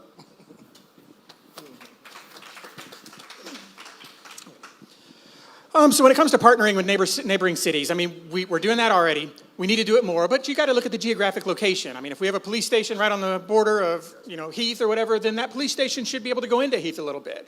But, and same with emergency services. I mean, anything that can help share that load on the tax base for all of the people. We might not need fire stations that much, but we do need a lot of them. So let's share that with our other cities.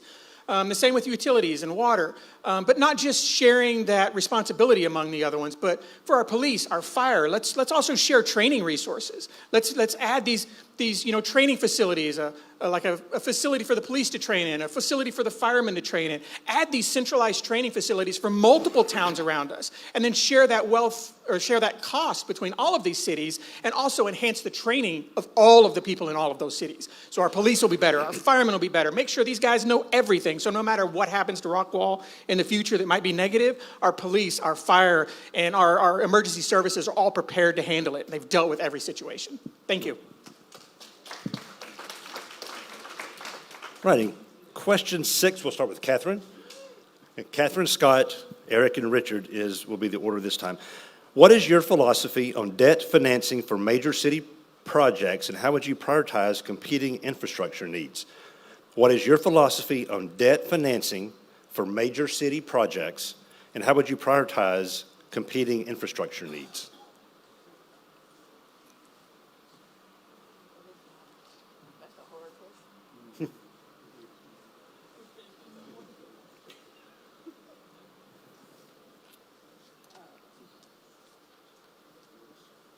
Repeat that one more time. What is your philosophy on debt financing for major city projects, and how would you prioritize competing infrastructure needs? I am not sure how to answer that. So debt financing is generally for roads, police stations, fire stations. So Yes, how do you prioritize those is the question. How do you prioritize debt? Because when you issue debt, Right. it's taxes. So Right. That's the question. So what's your philosophy in debt financing, and how do you prioritize whenever you have a number of things that need to be done, but you've got limited resources? Right. So how can I prioritize? Well, I would prioritize the, can you come back to me? You want to repeat it? You say repeat it again? Repeat it. You're doing fine. Just take a breath. You're doing just fine. Thank you, guys. I told you this earlier. It is tough being up here. What's your philosophy on debt financing for major city projects, and how would you prioritize competing infrastructure needs? I don't believe in debt. Okay.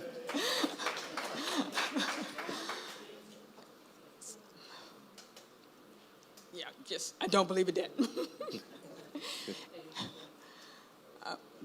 This is a very hard question.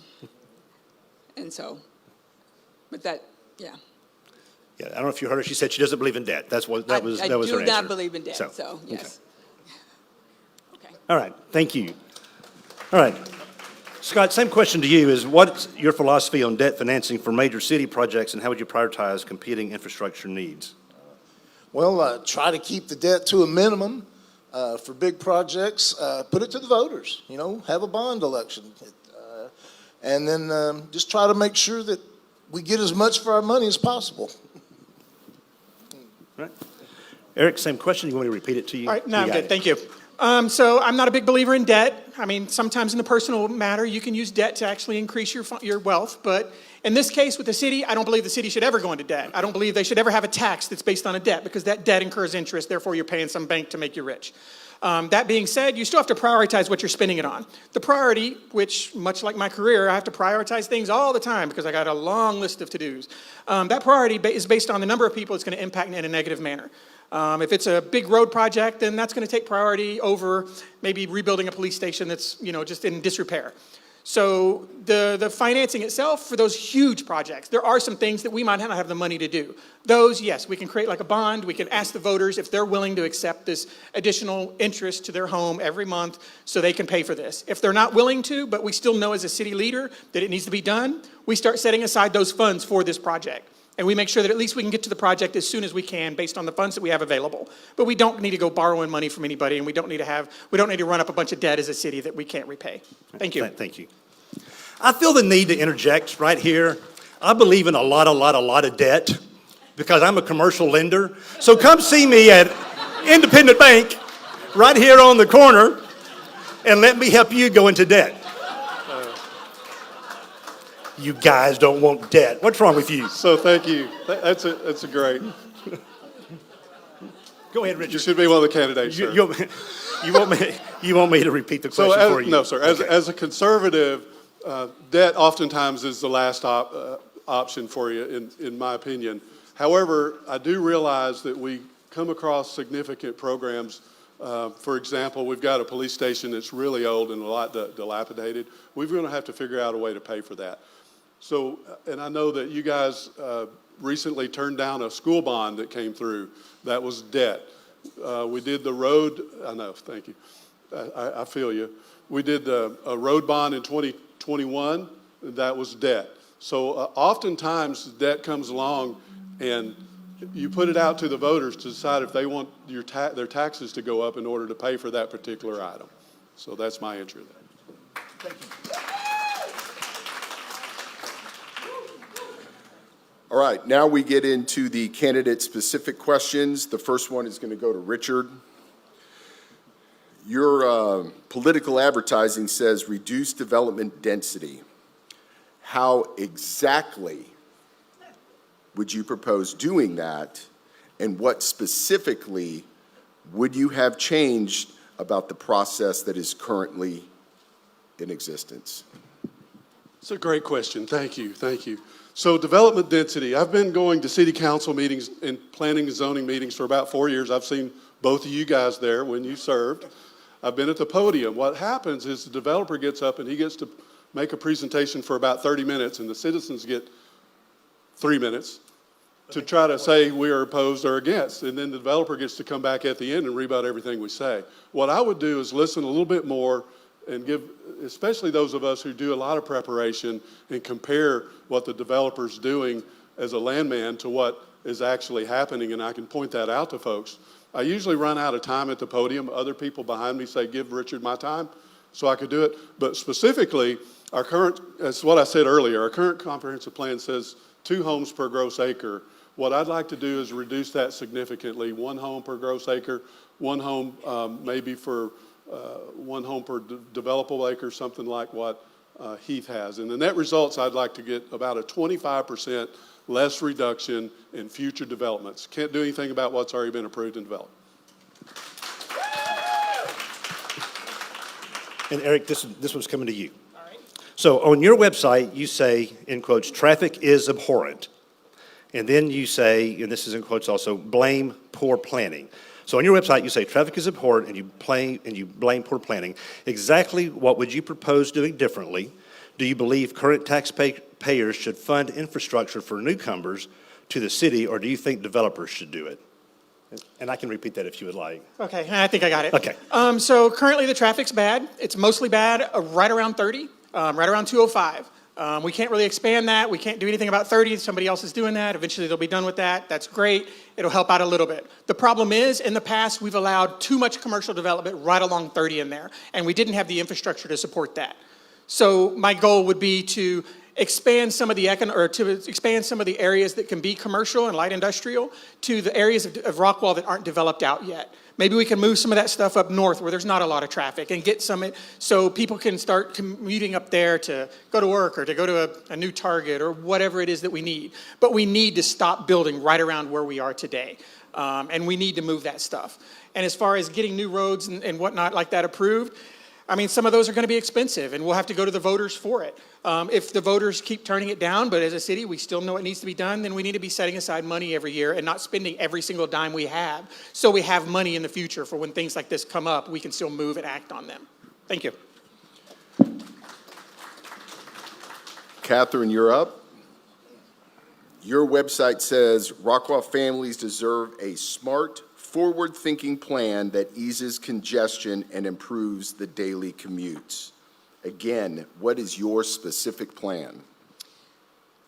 Well, sitting in traffic is frustrating. We all feel it, but I would work closely with our city planners and TxDOT to fast track some of our projects, our critical projects, such as like widening roads, adding the turn lanes, and synchronizing the traffic lights.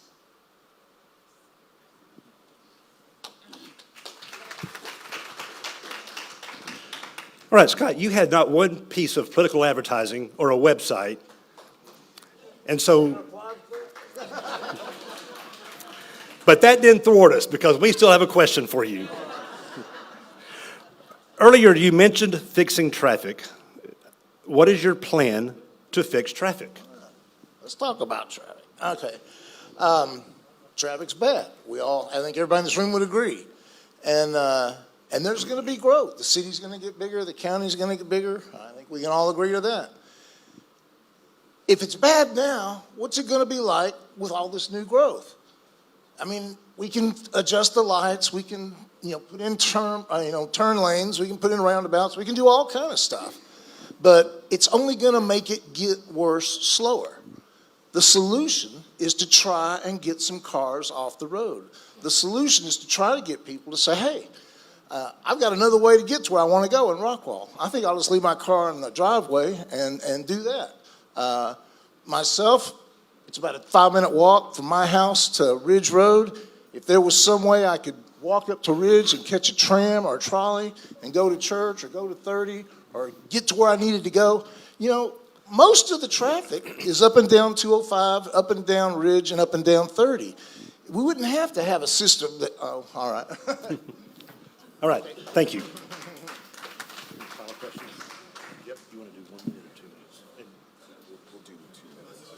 Yeah, we have the rapid question. We do have a final question for each of you. This will be your closing statement as well. So if you want to incorporate that, I unfortunately didn't tell the previous candidates that, but we'll go Scott, Eric, Richard, Catherine. We'll go right. Scott, Richard. Scott, Eric, Richard, Catherine. Okay. And the question is, it's not a tricky question. Why are you running for this specific seat, and why do you think voters should elect you? And it'll be the same for each of you. Why are you running for this specific seat, and why do you think voters should elect you?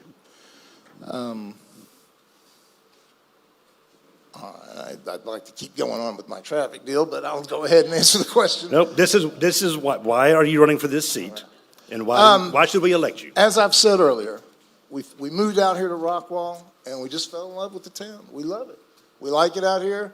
I have a willingness to serve, and I think that if given opportunity, I could do some things to help the traffic out, and that's why I'm running. Thank you. Thank you. As far as why I chose this seat, at the time there was only one other person on it, so that's really the reason why. They're all kind of equal in my eyes. As far as why I think you should elect me, I'm going to represent each and every one of you as an individual citizen. I do not owe favors to anybody. I do not take money from anybody. I do not do favors for anybody. I don't have a business here that I can potentially leverage and make money off of somehow. I don't have any friends with businesses here that can make money. I'm unbiased. I'm untainted. I have absolute integrity, absolute openness. I will tell you what it is. I'll tell you how it is. I will never beat around the bush. I will not be political in my answers. I will make sure that I can represent each and every one of you as an individual with your best interests. I owe no favors to anybody. I'm not part of any party. I don't have any PAC supporting me. I've got nothing out there that's making a conflict of interest in my representation of you as citizens. Nothing. I am here for you, and that's it. And you can question me all day long on that, but there is nothing else I represent. And there is no other party that I'm part of. There's no group that I owe allegiance to. There's nothing. I am only here to make your lives better. And I will get nothing out of this but the satisfaction of knowing that I served one more time. Thank you. And Richard. All right, so we all agree that Rockwall is a great place to live. I remember moving here because of beautiful Lake Ray Hubbard. We had great schools, beautiful neighborhoods, fantastic people. And I'm not the only one who believes this. There's people moving here from everywhere. As a volunteer deputy registrar to register people to vote, we often set up in churches and San Jacinto Plaza, and I meet people from out of state all the time that are moving here because of the same reasons we are. The reason I'm running, Rockwall has obvious challenges. We've talked about it up here tonight. We have road traffic where we're sitting at red lights. We have higher density development, sometimes 300% more dense than only a couple of decades ago. All of our problems and challenges are land use related, which adversely affects our community. I am the founder and president of a land services company. I feel that I can service well by changing our comprehensive plan to slightly reduce the development density, improve our roads like I talked about earlier, and redirect our city's path slightly. Thank you all. Vote for Richard Henson, place 1. And Catherine, same question to you. Why are you running for this specific seat, and why do you think voters should elect you? Well, my experience as a physician has taught me to listen, solve complex issues, and make informed decisions that affects people's lives. I'm going to bring a unique perspective. I'm going to balance community well-being. I'm going to bring long-term planning and responsible governance. Thank you. Nobody died. We made it to the end. Congratulations. Thank y'all for being here. I will give you a rabbit update. There's now 2 rabbits hopping outside in our little park out here. If I see a third, I will be sure to let you know. That is the end of this one. We have a very quick turn. We will bring another candidate up. I think there's just one here. Is that right? There's just one candidate? Okay. We will go very quickly on that. So, Before y'all go anywhere, first of all, I'm going to say something to y'all that may sound a little harsh, but I say it with love. Y'all are terrible politicians. Terrible! Do you see how fast they answer those questions? But in all seriousness, those were hard and technical questions for folks who have not served in the role, and I acknowledge that, and you did a great job of it. So, but I want to say you did a great job getting through it. Thank each and every one of you. You know, let's take 5 minutes real quick, and then we'll have our next set of candidates come up. Big round of applause for those folks. Those are hard questions. I'm going to tell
Okay.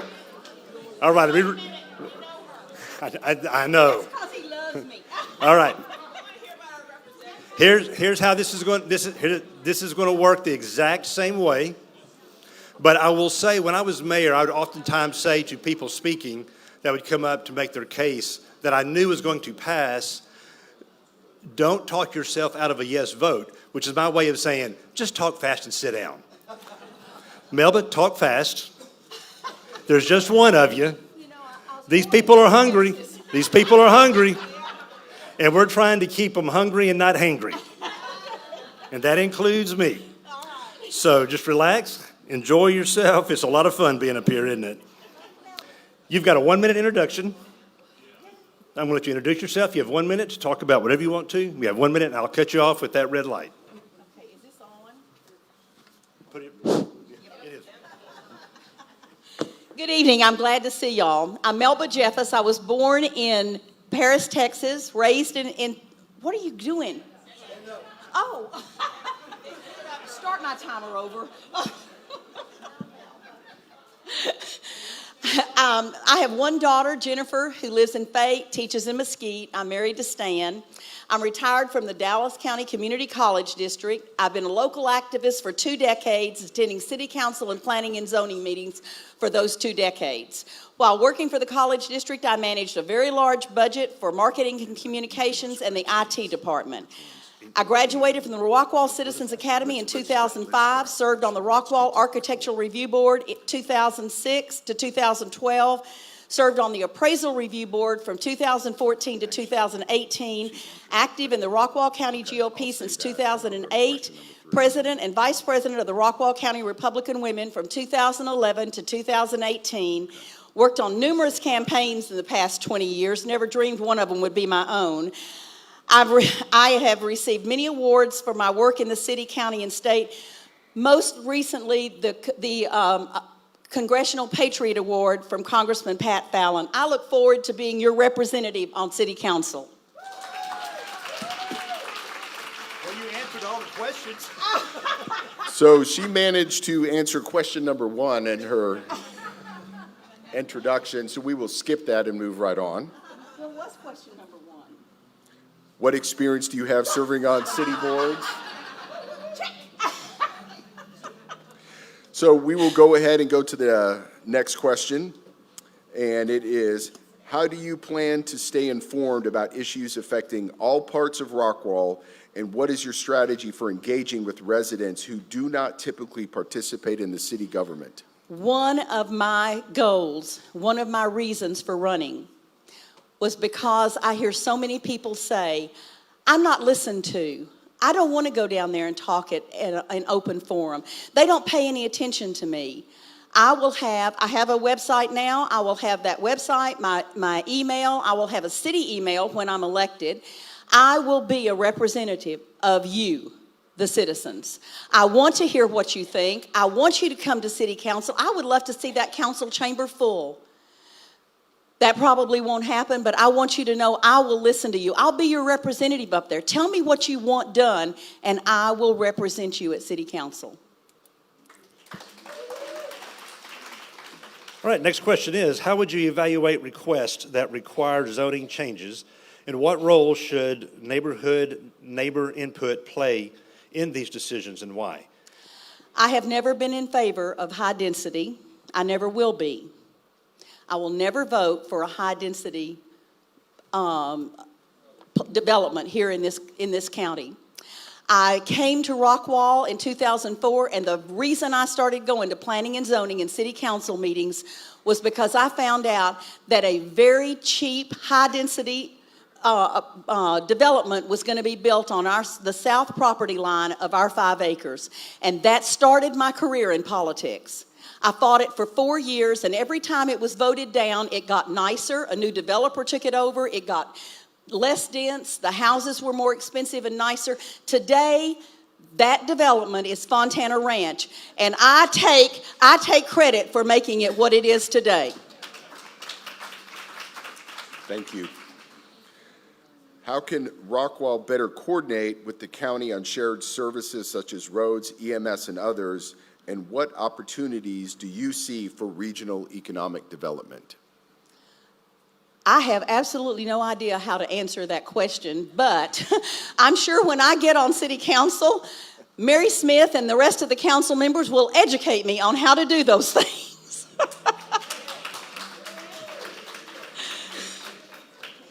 I told you we'd go fast. Next question is, how would you approach the challenge of funding existing city services such as waste, fire, police, and others as we grow? And what's your thought process? How would you evaluate those issues as they came across your desk? I told you in my opening, I've had a lot of experience working with multi-million-dollar budgets for the Dallas County Community College District. You evaluate your budget. And I've talked to Mary about this in the past. Sometimes if you have to find money for something, it's just like your family budget. You go through and you look where you can take increments from other areas in the budget to help what you have to fund. I will never vote or never be in favor of a tax raise for the citizens in Rockwall County.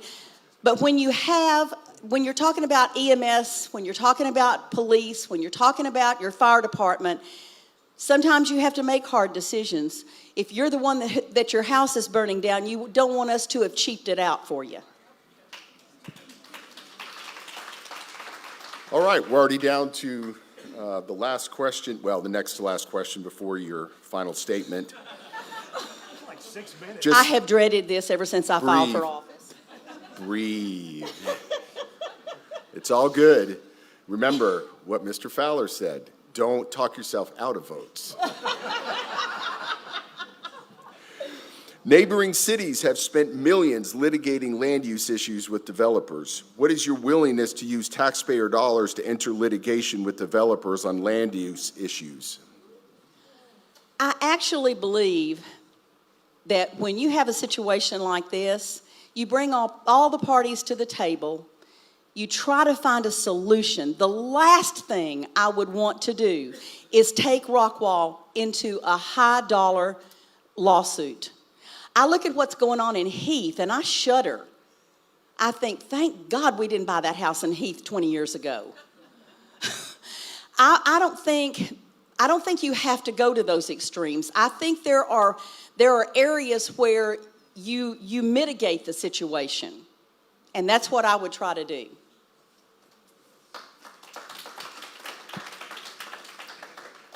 And the final question is very easy. Why are you running for this specific seat, and why do you think voters should elect you? I have a platform. I will never be in favor of high density. That's number one on my campaign. I believe in controlled, planned growth. Growth in a city is a good sign. It's a healthy sign, but it has to be controlled and planned. And I've seen some areas in our city that I don't believe that was the case. We have to improve our infrastructure. The bonds have passed for road work, and they haven't even been touched yet. So we need to get on our infrastructure. We need to get our roads fixed. I'm going to be a strong voice for the citizens in this town, and I want you all to call me. I want you to reach out to me. Thank you.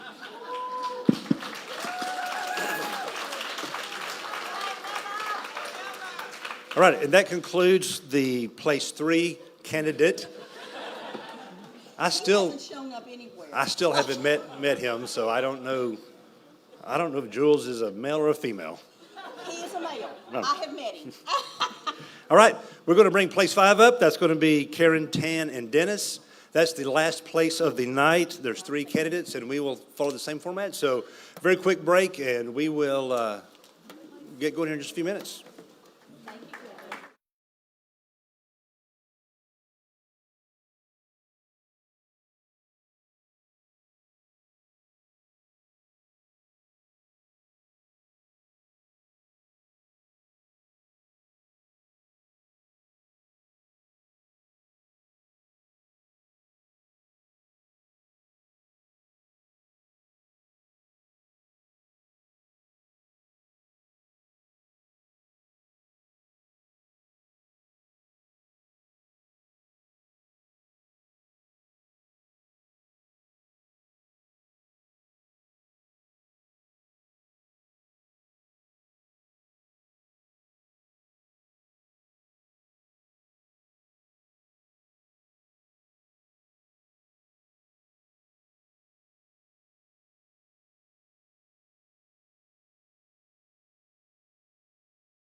We will do a 1-minute introduction.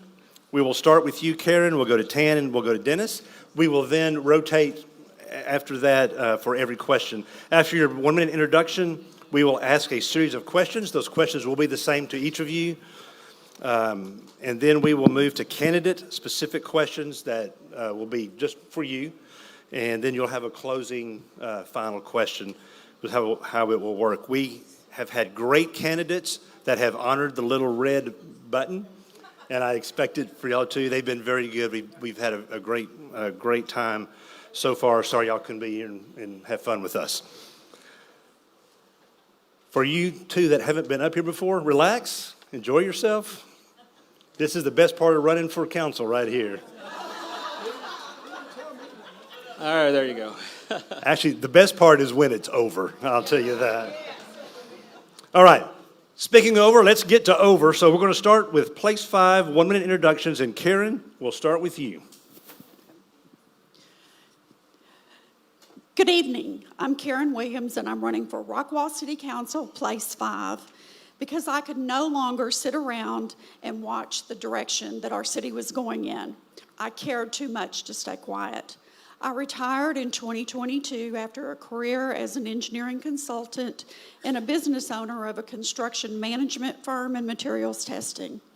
I know the design and the construction of roads, bridges, and airfields, and I've overseen and managed billions of dollars for my clients over the years. Rockwall is facing very real challenges: improving our roads, managing high density, modernizing city services, and increasing sales tax revenue. They're not easy problems, but I have the experience and the commitment to help solve them. I believe your city council should be open and honest, always available, even when the answers are tough. I will be a full-time council member, always willing to listen and work for you.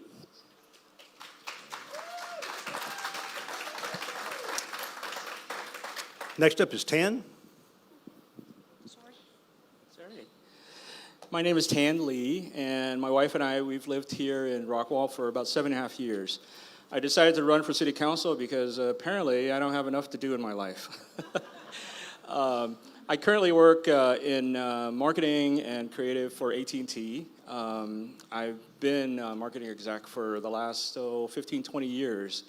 I guess we love this city, but in the 7.5 years that we've lived here, I think traffic and infrastructure has gotten worse and worse. I love the growth. I love the town's development because, again, we live here. It's great for our, property value and everything else. But on the other hand, I think it's uncontrolled, and I think it suffers the quality of life for a lot of citizens. So the honest answer is that I'm running for city council because I actually want to fix that. I want to fix not just traffic, but I want to fix our relationship with developers, and I want to be, thank you. Thank you. And Dennis. I'm going to stand up so people over there can see me and I can see them. I'm Dennis Lewis. I'm running for re-election for Rockwall City Council, place 5. My lovely bride of 46 years, Clarissa, and I and our 3 kids moved here in 1993. All 3 of our kids are Rockwall High School graduates. In my professional life, I'm vice president of Potter Concrete Limited. We're one of the largest concrete contractors in the country.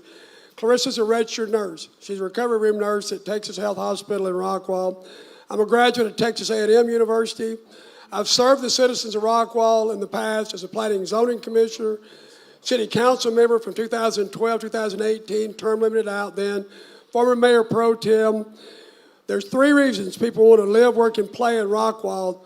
That's the school district, the quality of life, and the hometown feel. I'm committed to all of those.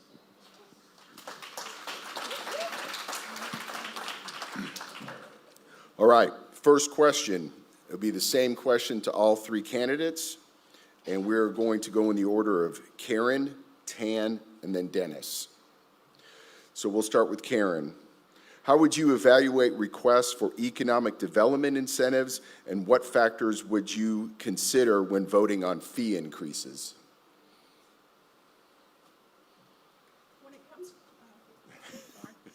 Sorry.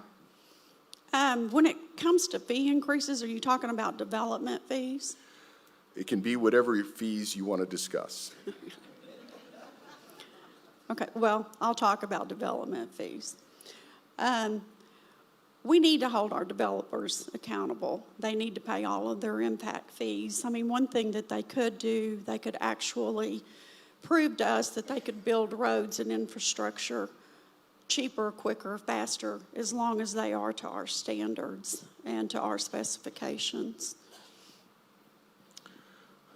Let's go into Tan. All right. You want me to read the question? Yeah, please. How would you evaluate requests for economic development incentives, and what factors did you consider when voting on fee increases? All right. So, in preparation to run for this office, I've never run for city council before. So I called other cities and other planners and other leaders to find out what the best way is to structure and partner with developers. The only answer I would say for that is that Rockwall is a great community, great citizens, and very high economic value. Therefore, any developer that comes into the city should pay their part in also benefiting the community. I mean, that's the simple answer. Now, I'll lean on the staff for the city manager and the city planners and, very knowledgeable staff to basically come up and present the best way possible to structure that fee. But there is a fee that has to be paid, in order to basically benefit our city. Thank you. Dennis, you need me to read the question, or are you good? We as a city just finished a study on our impact fees to developers and increased them, and I agree with that. They should pay their fair share. As far as incentive goes, you have to look at the whole of the situation. The economic development, is it a good development? Is it a quality development? Is it a benefit to the citizens of Rockwall? Everybody's thinking about IKEA. Costco's building in Forney, so we're going to lose those tax dollars from residents in Forney. Lowe's is talking about building in Roy City. We're going to lose that revenue on our Lowe's as far as Home Depot too. So you got to look at the whole picture. You just can't look at one thing about it. Over 51% of our budget is sales tax revenue. So any dip in sales tax revenue is a big deal. You got to look at all those factors when you're talking about incentives. Thank you. And just keep the mic. The next one will go to you. So question for you is, for each of you, is how do you plan to build relationships with other council members, and what's your approach to reaching compromise on dividing issues? Well, typically we don't have a lot of compromise. We have differences of opinions. But once it's decided, it's over between the council members. We get along very well. It's all about relationships. Everything's about relationships. If we can't get along with people, we don't need to be in this business. We're going to disagree at times, but we're going to disagree the way we should disagree. And, once it's done, and you move on to the next thing. So building council relationships, you have to spend time together. We're able to go to functions like Texas Municipal League Conference and different things to spend time together, kind of build team building. And the next goes to you, Karen. Same question. How do you plan to build relationships with other council members, and what is your approach to reaching compromise on divided issues? Okay, well, in my career, I was constantly battling with contractors. And so the way that I handled that was I stayed focused and stayed on the goal itself. I stayed respectful and professional. I listened first and then talked. I picked my battles. You have to honestly pick your battles. I need to find allies and build relationships and coalitions with everyone on the council. And then communicate clearly and transparency. The whole goal here is to make sure that our council works together and not against each other and works with our citizens. And Tan, same question to you. You want me to repeat it to you? Okay. No, I'm good. So here's where I bring a little bit of my experience in my day job. I work at AT&T. It's a company of 200,000 employees. Every single day, I work with executives all the way down to staff under me. And everything is about negotiating to move forward on initiatives. as to the council, I'll answer this. I will be very happy to work with the council on behalf of Rockwall. That is my main responsibility to benefit the city residents. I'm going to say that I'm not here to make friends with developers. I've got enough friends to play golf and have lunch with. So I'm here to basically do a job, right? And whatever I need to do to make compromises, to make unions, to make, there might be something that Tim McCallum, really believes in and that I support. Well, there becomes a partnership in order to make that happen. But it's always to benefit the city. All right, next question.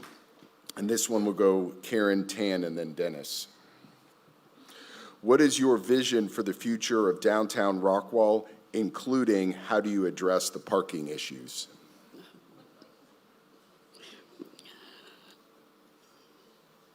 This one's going to be a hard one, guys. Downtown Rockwall is the heart of Rockwall. So the way that we grow and maintain that is to work with everybody, all of the business owners that are actually in downtown Rockwall. I do know that we have a huge parking issue. And to tell you the truth, I don't even know that I would know how to answer this question right now. But what I do know is that I know how to find the answer. I can work with everyone involved, with the city staff, with different planners, with different engineers, and we'll figure it out. I just can't answer the question fully right now. Thank you. All right, so here's the ideal. Here's the fantasy of downtown Rockwall. It should be all walkable. No parking, no, playing Frogger across 4 lanes to get hit by cars, right? I think that makes it a wonderful, vibrant town square. Now, the next question is, where are people going to park? Where are people going to come from? Whenever a city creates a new development or revitalizes a section, the city does what's called a 10-minute radius study. They take a look at the businesses or the development or the high-density condo and living areas, and they basically see where people are using the surfaces, where they're parking, where they're driving, okay? That has to be done. And then from there, it's up to the city planners to find where the best egress and ingress is for all the cars and parks and stuff like that. I'm not going to sit up here and tell you, well, it needs to be on the corner of Washington and, Goliad. So the answer there is to do it and plan it in a way that's ideal for the city. You good? Well, the downtown has to remain vibrant. The 3 things I mentioned before, the quality of life, the hometown feel, you have to have a vibrant downtown. The best place to get what to do is to meet with the Main Street Advisory Board, the Downtown Merchants Association, who are down there every day, and get their input on what they need, that the city can provide for them to make their businesses better, make the downtown environment better. When I was Mayor Pro Tem previously, that's when we redid downtown Rockwall. It's beautiful, but we need to consult with the people that are down there actually on the ground every day to see what's best to do it. Oh, I didn't get my time. As far as parking goes, we have added parking. We leased some of that parking. We're actually looking at several pieces of land right now to add parking for downtown. That's executive session stuff. I can't go into that, but we are continually trying to address that problem. I wish somebody would fix it. I work down there, and if I leave for lunch, I can't even get back to my bank building. That's why I ride my bicycle. So I do, where's Scott? Scott was talking about that last week. I ride my bicycle to work. It's just on to park. There's your solution right there. Ride your bike to downtown. All right, this is going to go Tan, Dennis, Karen. It will be the order, Tan, Dennis, Karen. How should Rockwall approach water planning with neighboring cities, and what role should Rockwall play in regional growth discussions? Let me repeat it. There was a lot there. Yeah. How should Rockwall approach water planning with neighboring cities, and what role should Rockwall play in regional growth discussions? So I'm not an expert in this, but I believe I read something about Rockwall shifting some of its water sourcing to the state and the county. So I guess the short of it is we have to figure something out because all these little pockets of water management is not working. You know, I live in Chandler's, and just a block down, I drive into Heath, and boom, there's a water conservation sign, right? Because they have their own issues. So how can we help them, but at the same time, collectively work together for all the municipalities? So what is the water quality? It's the governing board, right? Why isn't that a priority, you know, along with traffic and along with development and everything else? It should be, because, you know, it affects not only residents, but also things like our fire department.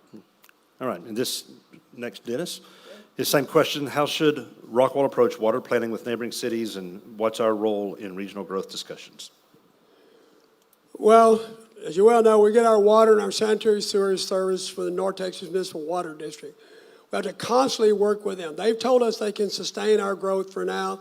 Lower Bodart Reservoir that was built as a supply for North Texas Municipal Water District was the first lake permitted in the state of Texas in 30 years. So we've got to continue to look for those. Water's a big deal to me. We've got to continue to look for those sources. The state of Texas has dropped the ball on water. They're just now starting to catch up to try to fund some of the water projects we need, so there's not too much debt on the local authorities. As far as working with other cities, we sell water to Heath. We sell water to McLennan Chisholm for Blacklands and RCH. Those supplies need to tie in directly to North Texas Municipal Water District and get away from us supplying it. When they take too much water, our tanks get down too low, below TCEQ standards, and then to bring it back up, we've got to do all those tests, all those submissions to TCEQ before we can get it filled back up. So we need to get them to tie into their own water supplies. And Karen, same question to you. How should Rockwall approach water planning with neighboring cities, and what's our role in regional growth discussions? Okay. I know a lot about the North Texas Municipal Water District. There's times that they're going to tell us that we have a water issue. There's going to be times that they tell us that we don't have a water issue. I have to agree with the city of Rockwall right now. When we're selling water from Rockwall to 2 other cities, I think that needs to stop. Rockwall needs to take care of its own right now. The water quality, and just as my opponent is saying, when the tanks go down, we are the ones that have to bring everything back up to standards, and the cities that we're selling to don't have to do that. So follow-up question to that. So you would contend that Rockwall has a water problem, that we have a shortage? But Rockwall's in the water business. I understand it's in the water business. It's quite a bit of revenue. So, yeah. So to stop that revenue growth, that's a significant decision.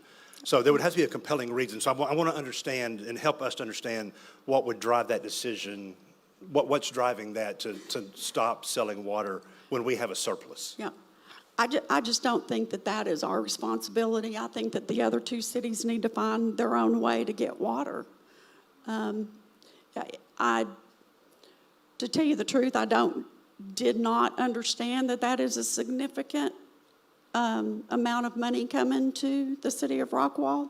But even if it is, I still don't think that Rockwall should suffer not having enough water because the other 2 cities are pulling from us. Thank you for allowing me to ask that question. And that finishes that question. And John? All right, this is, the next question is going to go Karen, Tan, and Dennis. How would you approach the annual budgeting process, and what opportunities do you see for increasing the efficiency of city operations? Okay. I don't know if anybody's ever looked at our budget online, but you cannot read it. You cannot understand it. It needs to be broken down to where every single citizen can look at our budget and actually understand what it says. What was the next part of that question? And what opportunities do you see for increasing efficiency of city operations? At this point, since I'm not on city council, I don't even know that I could answer that question. Fair But enough. here again, I know how I could find the answers. Ditto. No. Okay, so I'm going to fall back to my first answer. One of the things I did, again, to prep for this race was I called a bunch of cities to kind of ask them, how do you guys do it? What do you guys figure out? Is there solutions to traffic and development and everything else? Frisco, the planner there gave me a really interesting answer. She said, well, you know what we did? We called up Plano. We called up Plano, we talked to them, and we copied what worked for them and what didn't work for them. And then in turn, Princeton called us, and then Salina, and all the other stuff. We are not the first city to have a growth and traffic problem or any other infrastructure problem. I will say this, from what my view is, Rockwall is all about let's bring in every development that we can possibly bring in and let everything else kind of catch up. So I'd like to have more visibility into how that's structured and what is fiscally responsible in developing that budget. Good. How would you approach the annual budget process, and what opportunities do you see for increasing efficiency in the city operations? Thank you. Our property tax rate is 24.745 cents per $100 of assessed value. That's low. And we still maintain city services and city functions.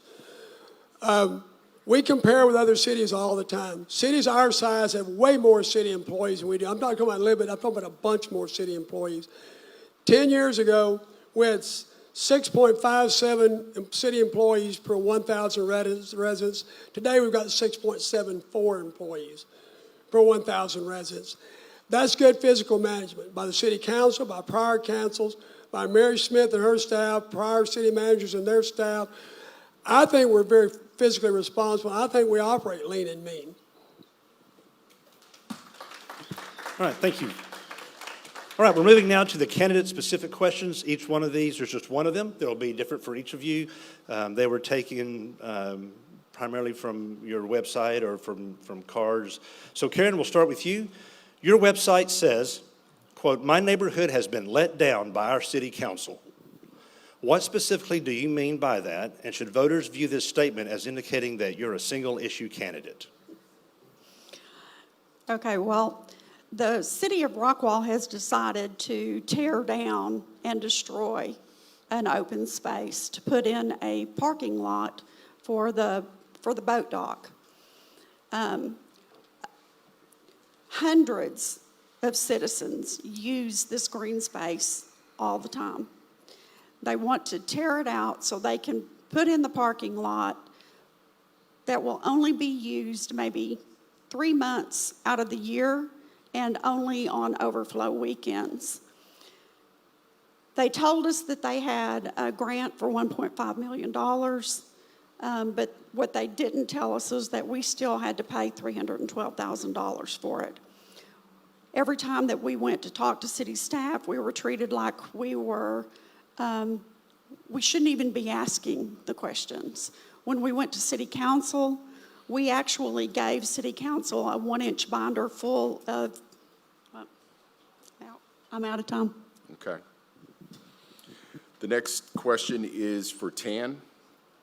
Your press release states that your focus will be on implementing smart, effective traffic solutions, better signal timing, improved road designs, and real investments that actually work.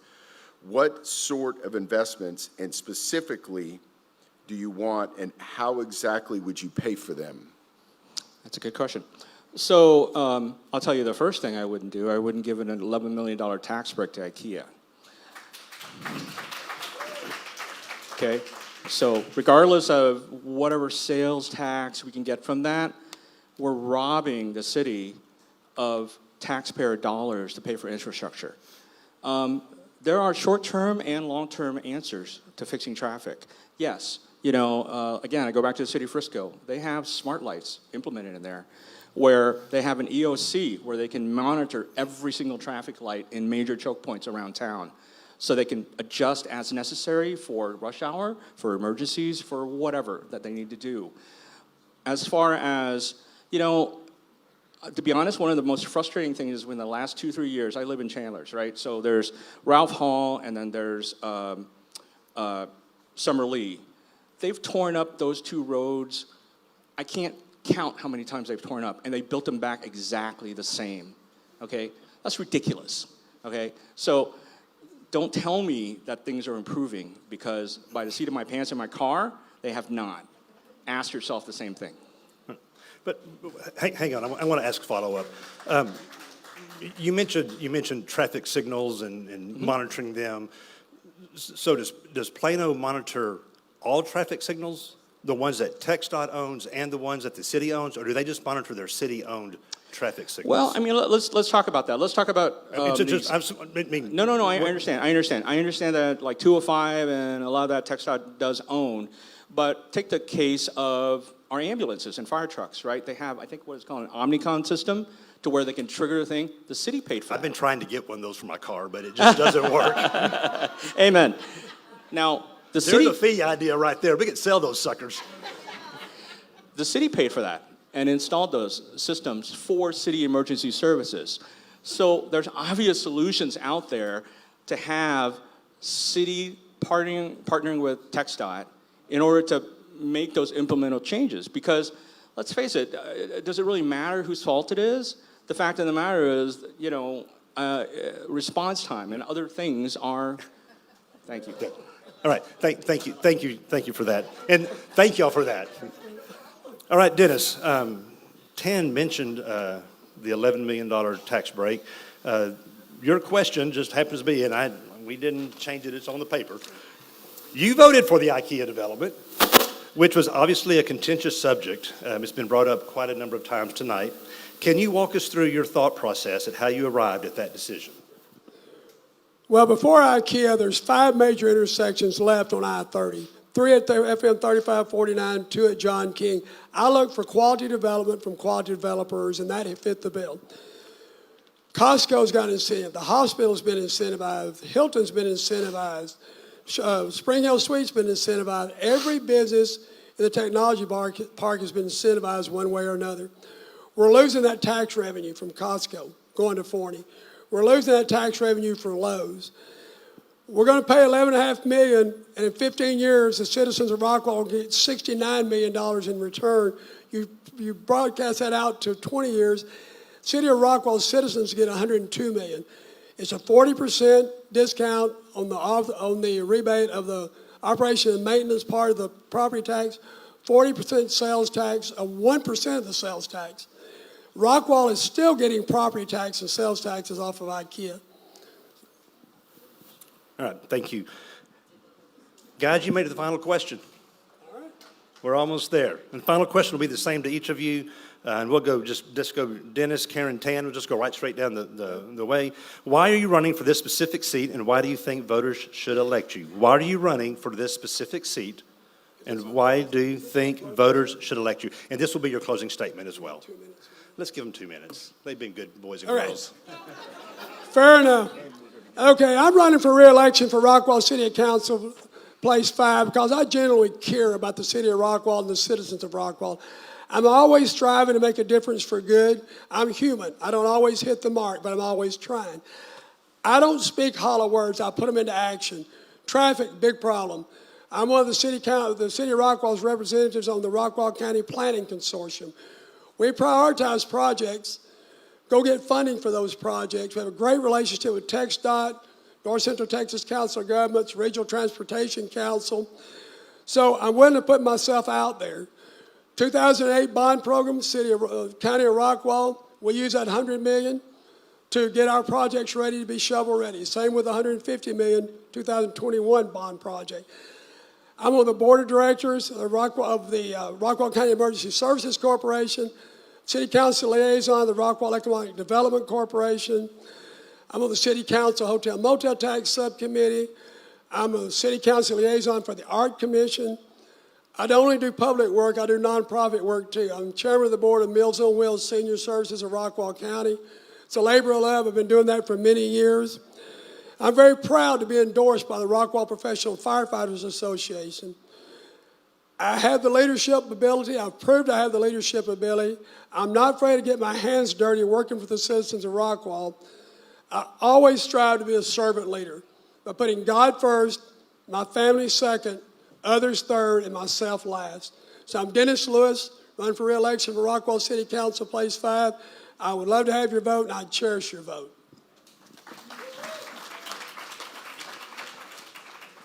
And Karen. Okay. You know, never in my life did I ever think that I was going to run for a political office, but I saw the need for open and honest communication and someone who is willing to truly engage with everyone, whether they agree with me or not. Like many of you, myself and my neighborhood felt unheard and disrespected by the very people we elected to serve us.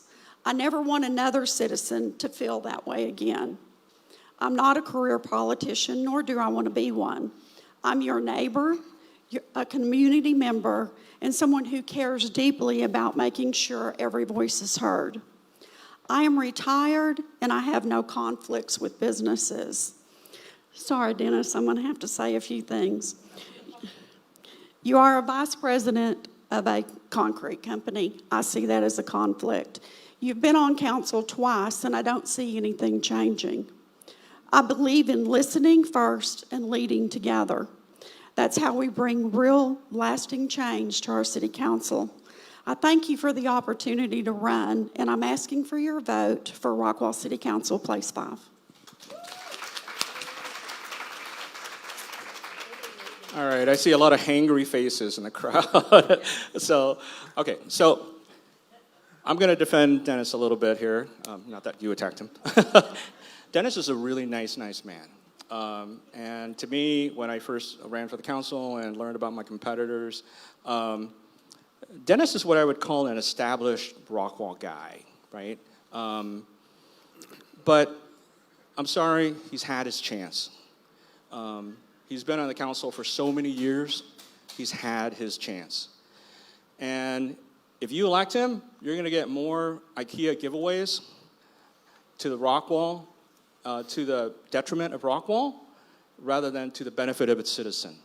You need an advocate that comes in for the city. Somebody like me that can come in and negotiate with developers, that can basically take a look at the fiscal responsibility of the city in order to make improvements that both recognizes the citizens, that recognizes the dynamic community, that recognizes, again, the high median income that we offer and bring. That's why developers are coming here. And so we should take advantage of that and work with them and make them help the community, not give money away. Okay, so keep that in mind. If you want to continue to give money away, if you want somebody to come in here and basically renegotiate on behalf of the city, elect me, Tan Lee, for City Council, Place 5. All right, and that concludes our forum. Let's give these candidates a big round of applause. And Mayor Johannesson has some closing words, I believe. Thank you. Y'all, I would like to point out that when we organized this event with 12 candidates, we figured it would be at a bare minimum 3 full hours. And we didn't count for my opening remarks and lengthy prayer and pledges and all that good stuff. I'd like to point out it's 8:45. We are well ahead of schedule. Big round of applause for everyone giving succinct answers. I'd also like to point out, and this is important, these chairs didn't appear here. The cameras, all of this didn't happen magically. Our city staff did an amazing job in our Parks and Rec department, so let's give them a big round of applause.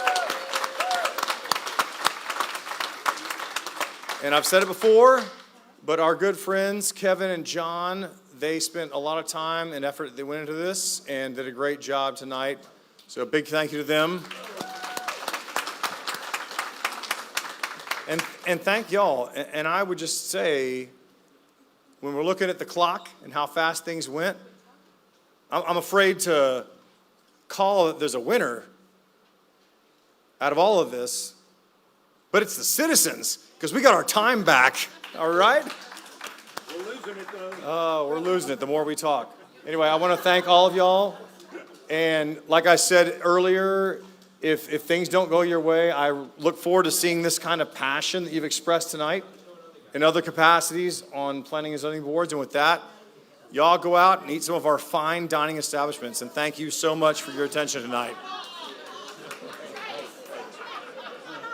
I didn't mean to forget our timekeepers, Hattie and Francis. Hattie and Francis, that's why we're out of here early.